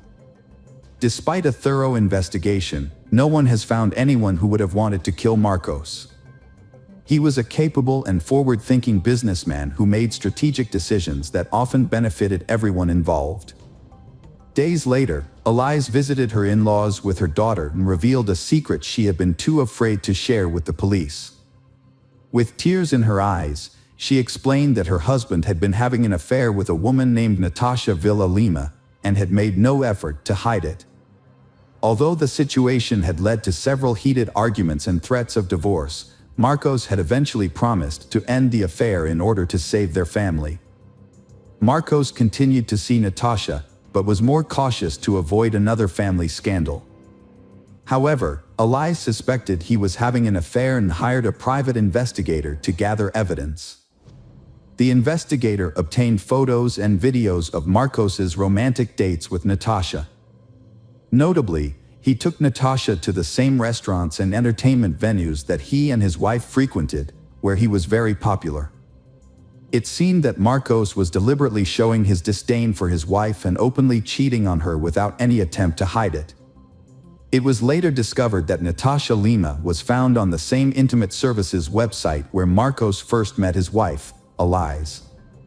They dated for about 5 months, during which time he showered her with expensive gifts, including a luxury car, and paid her a large sum of money to delete her online profile. Meanwhile, Eliz discovered incriminating photos and videos of Marcos's infidelity and showed them to his parents. She also revealed that she had confronted Marcos with the evidence just a day before his disappearance, but instead of apologizing, he abruptly packed his things, informed Eliz that he was leaving her, and disappeared without a word. According to Eliz, Marcos had simply given in to his passion and abandoned his life to be with his new mistress. However, those who knew him best vehemently disagreed, insisting that Marcos would never abandon his business, which his family had spent decades building, as he was deeply invested in its success. A gruesome discovery was made by a passerby about a week later, when scattered garbage bags were found in a remote area approximately 100 kilometers from the missing Marcos's house. Upon examination of the bags, police discovered human remains which were identified as Marcos Matsuniga, a person for whom an extensive national search was ongoing. Forensic examination concluded the victim had died as a result of a shot to the head before the perpetrator cut and packaged his dismembered remains. Expert assessment also inferred that only an exceptionally skilled practitioner would possess sufficient know-how, steady-handedly controlling either precise butcher's cut tools at convenient knife handles anatomy. The investigation began by reviewing the last known location of the deceased man, Marcos. This led authorities to the luxury residential complex where Marcos lived with his wife and daughter. The complex was equipped with multiple security cameras, which were thoroughly examined. A review of the footage revealed that the evening before Marcos disappeared, he and his wife had ordered food delivery. The elevator camera captured Marcos going down to the first floor to collect the food, returning with pizza boxes in hand. He then entered his apartment and was not seen leaving again that evening, night, or the following day. It appeared as though Marcos vanished into thin air. Eliz leaves their apartment with 3 large, heavy suitcases. Investigators, who already had suspicions, take her into custody for questioning. At first, she denies any involvement in her husband's disappearance, sticking to her initial claim that he left her for another woman. However, when shown footage of her moving the suitcases, she breaks down and confesses. According to her, their marriage had been troubled for some time, and her husband had become increasingly abusive. Marcos would constantly humiliate her, criticize her for her past work as an escort, and claimed that she was a bad mother to their daughter. Marcos exerted total control over his wife Eliz, not even allowing her to make friends. When she once mentioned divorce, Marcos threatened to leave her with nothing, take their child, and prevent her from seeing him. On the evening of the incident, Eliz showed Marcos pictures from a detective, which depicted him with his mistress. Instead of remorse, Marcos became enraged and slapped Eliz. She claims that everything after that was a blur. The next thing Eliz remembers is holding a gun, which she used to shoot her husband.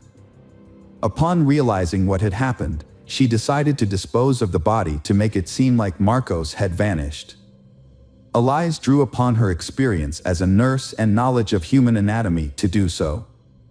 Additionally, Marcos had previously taught her how to skin and dismember animal carcasses, and they had the necessary tools at home. After Eliz killed her husband, she dismembered and bagged his body while their young daughter slept in the next room.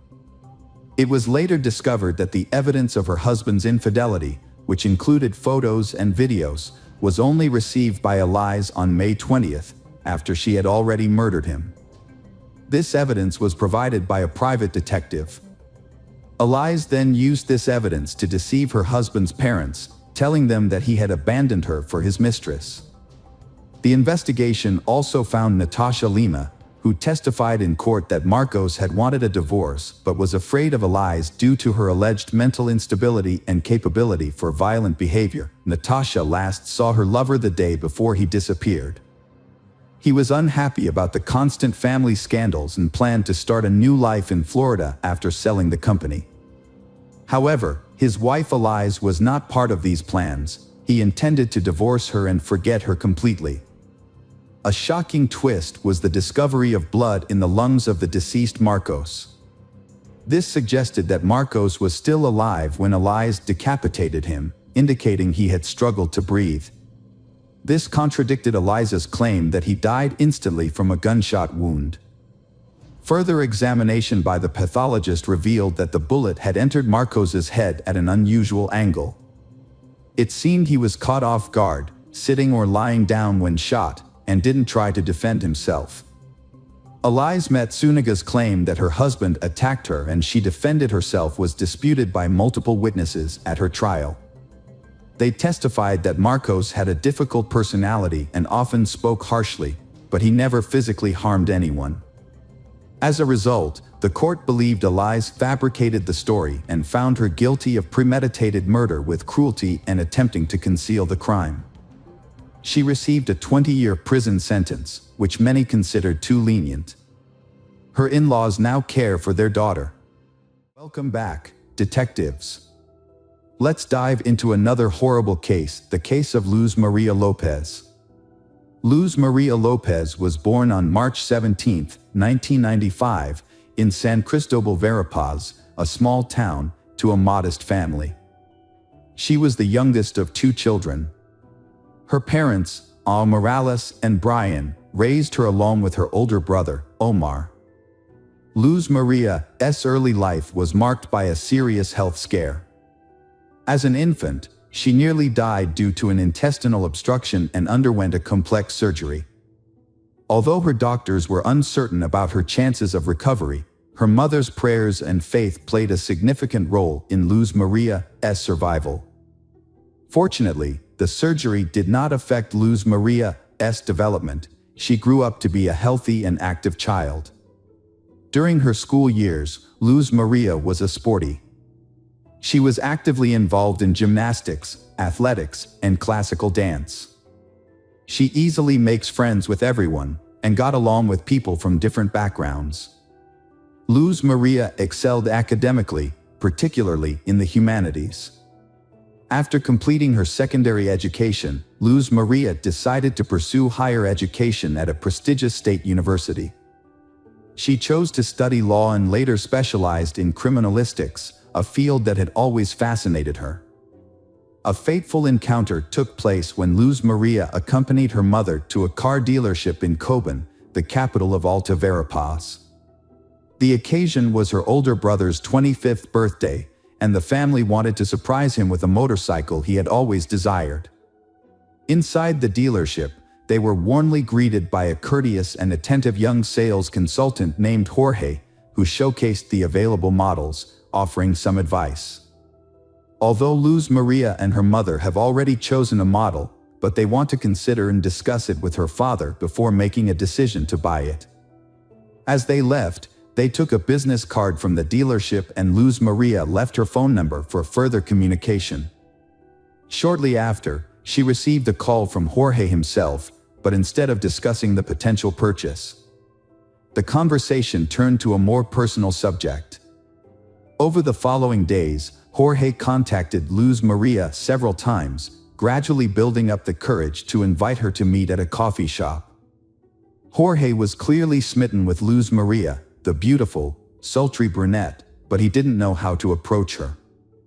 Luckily, Luz Maria also liked Jorge, and when he asked to meet, she happily agreed. Although Luz Maria was a year younger, their small age difference wasn't an issue. They fell deeply in love, both believing it was love at first sight, and that a long, happy life was ahead.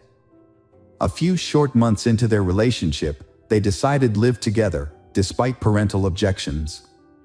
They had a small, private wedding, attended only by close friends and family. However, their special day almost got derailed due to a mishap at the banquet venue. They had to cough up extra cash to save the celebration, which wedding ultimately took place on schedule. Jorge was born in 1996 in Santa Catalina Latina, a town in central Guatemala. Jorge and his younger brother, Pablo, grew up in a low-income household. His family struggled financially, so as children, they did not have the luxury of fine clothes and expensive toys, as the family's limited income only covered the most basic needs. Even though Jorge grew up in difficult circumstances, he seemed to have no motivation to change his life for the better. He lived life at his own pace, choosing to enjoy simple pleasures rather than strive for advanced degrees or job security. Those who knew Jorge described him as introverted, unsociable, and having few close relationships, especially with women.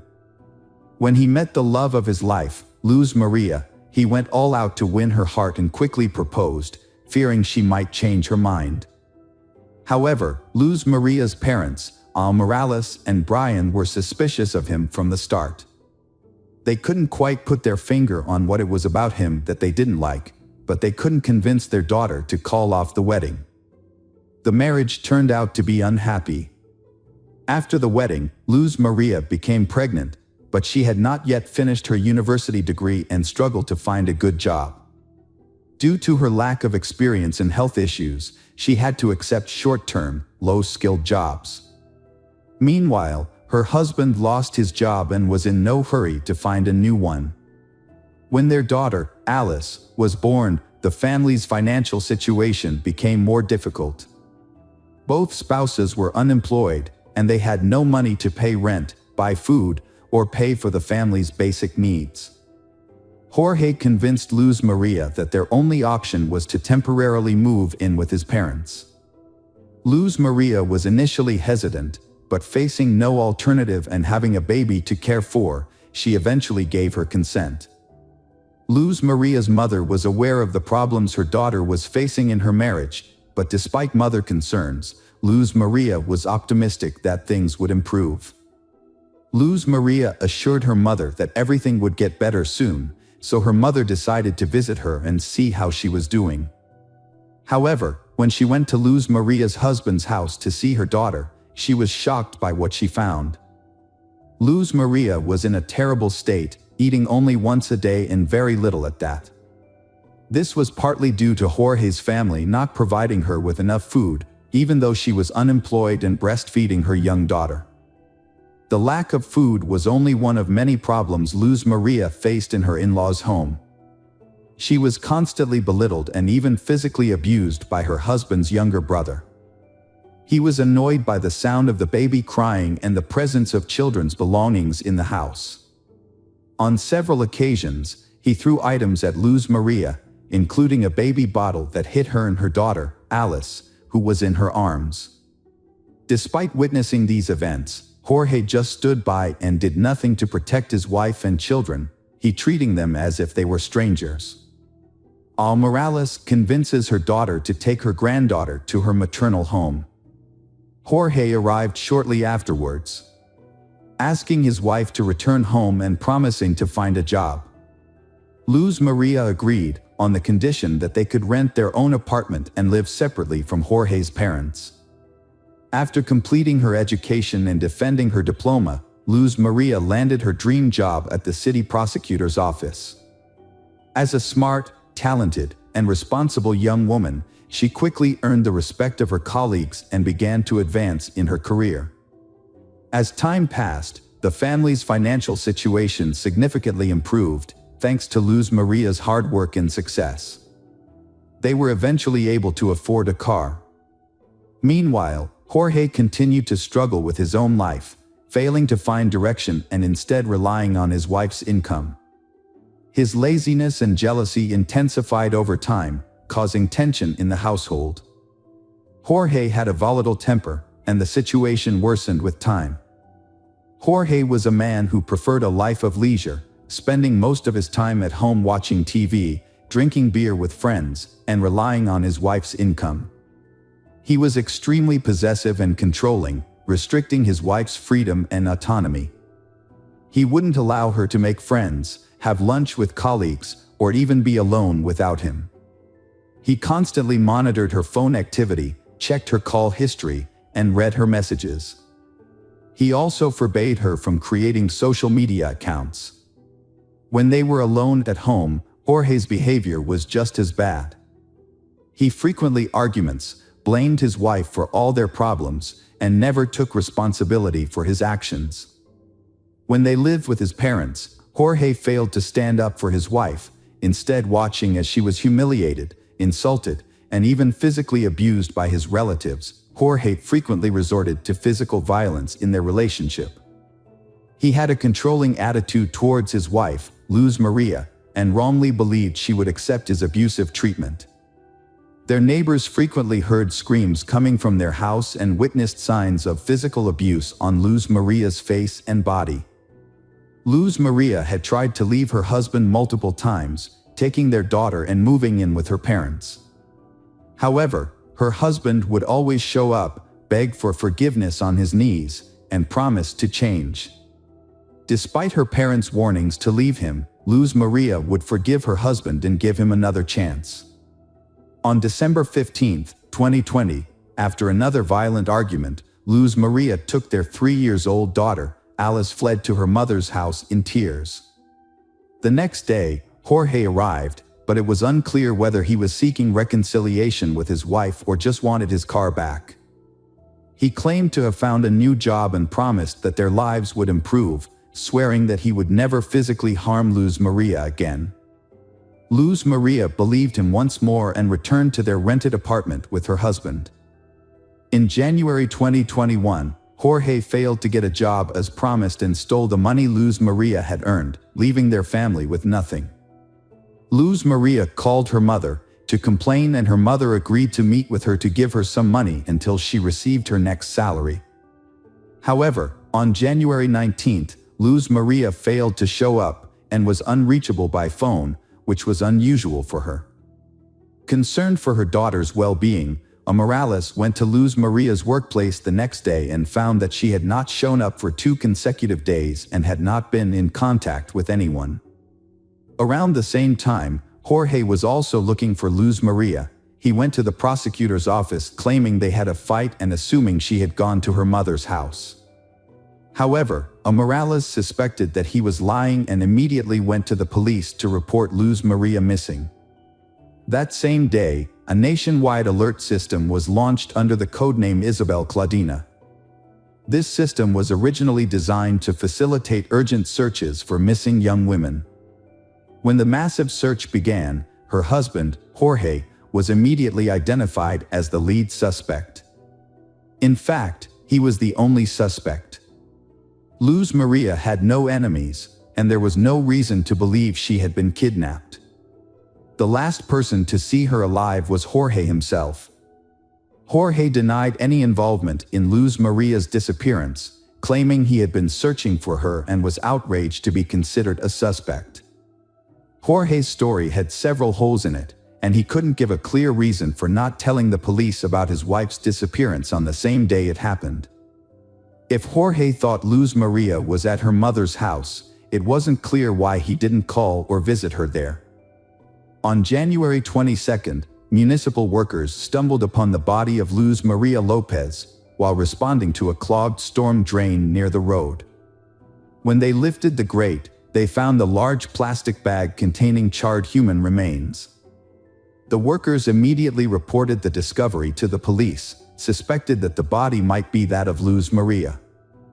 Forensic experts confirmed that the remains belonged to she, and Luz Maria's parents and brother identified the body despite its severe disfigurement from fire. Notably, the body was found on the same street as the prosecutor's office where Luz Maria worked. Despite the body's severe burns, pathologists determined that Luz Maria had been severely beaten and died from asphyxia. Evidence of internal hemorrhages, fractures sustained while she was still alive, and caked blood in her nose and mouth supported this conclusion. Deep marks on her neck also indicated strangulation. At the time of the discovery of the body, no new suspects had emerged. Luz Maria's parents were convinced that their son-in-law, Jorge, was responsible for the brutal murder of their daughter. As a result, Jorge was immediately taken into custody, and investigators began to look into the motive behind the crime. Experts in psychology and criminal behavior were consulted to examine the relationships within the family and the marriage. During the investigation, Luz Maria's mother, Morales, provided an audio recording that had been sent to her anonymously by a neighbor who had witnessed their frequent arguments. The recording captured a heated argument between they, in which Luz Maria frantically screams and cries for help, accompanied by the faint sounds of a child crying in the background. Morales was deeply shocked and extremely upset by the news. She emphasized that if the witness had immediately contacted the police, her daughter might still be alive. The witness did not call the police or even visit the house where the screams originated. The police were unable to locate the anonymous person, which meant they could not be officially involved in the investigation. During an interview, Morales urged citizens to be vigilant and report instances of domestic violence to the police rather than simply documenting them. She believed that such actions could help save lives. The crime sparked widespread outrage, prompting thousands of people to take to the streets and demand justice for Luz Maria. Jorge was taken into custody, but he continued to deny his involvement, claiming he had driven his wife to work on the day she disappeared. Security footage did show their car heading in the direction of her workplace, but the tinted windows made it impossible to determine how many people were inside. Additionally, no footage showed the car stopping or Luz Maria getting out. At the house they was renting, police discovered evidence of a violent incident. There were faint blood stains and drag marks, suggesting that this was where the brutal attack had occurred. Further evidence was discovered in the trunk of the family car, where microscopic fragments of burnt human flesh were found. The investigators also became interested in a recent purchase made by a double orthopedic mattress. Specifically, they were interested in the dense polyethylene wrapping that came with the mattress. A comparative analysis revealed that Jorge had used this wrapping to package the burnt remains of Luz Maria. Additionally, several neighbors came forward as witnesses, reporting that they had frequently heard Jorge yelling at his wife and threatening to kill her. Just days before Luz Maria's disappearance, Jorge had been overheard shouting that he would kill her if she tried to leave him, and that he would hide her body so well that no one would ever find it. Criminologists used collected data and witness testimony to reconstruct the events surrounding the crime. On the night of January 19, 2021, a brutal murder took place.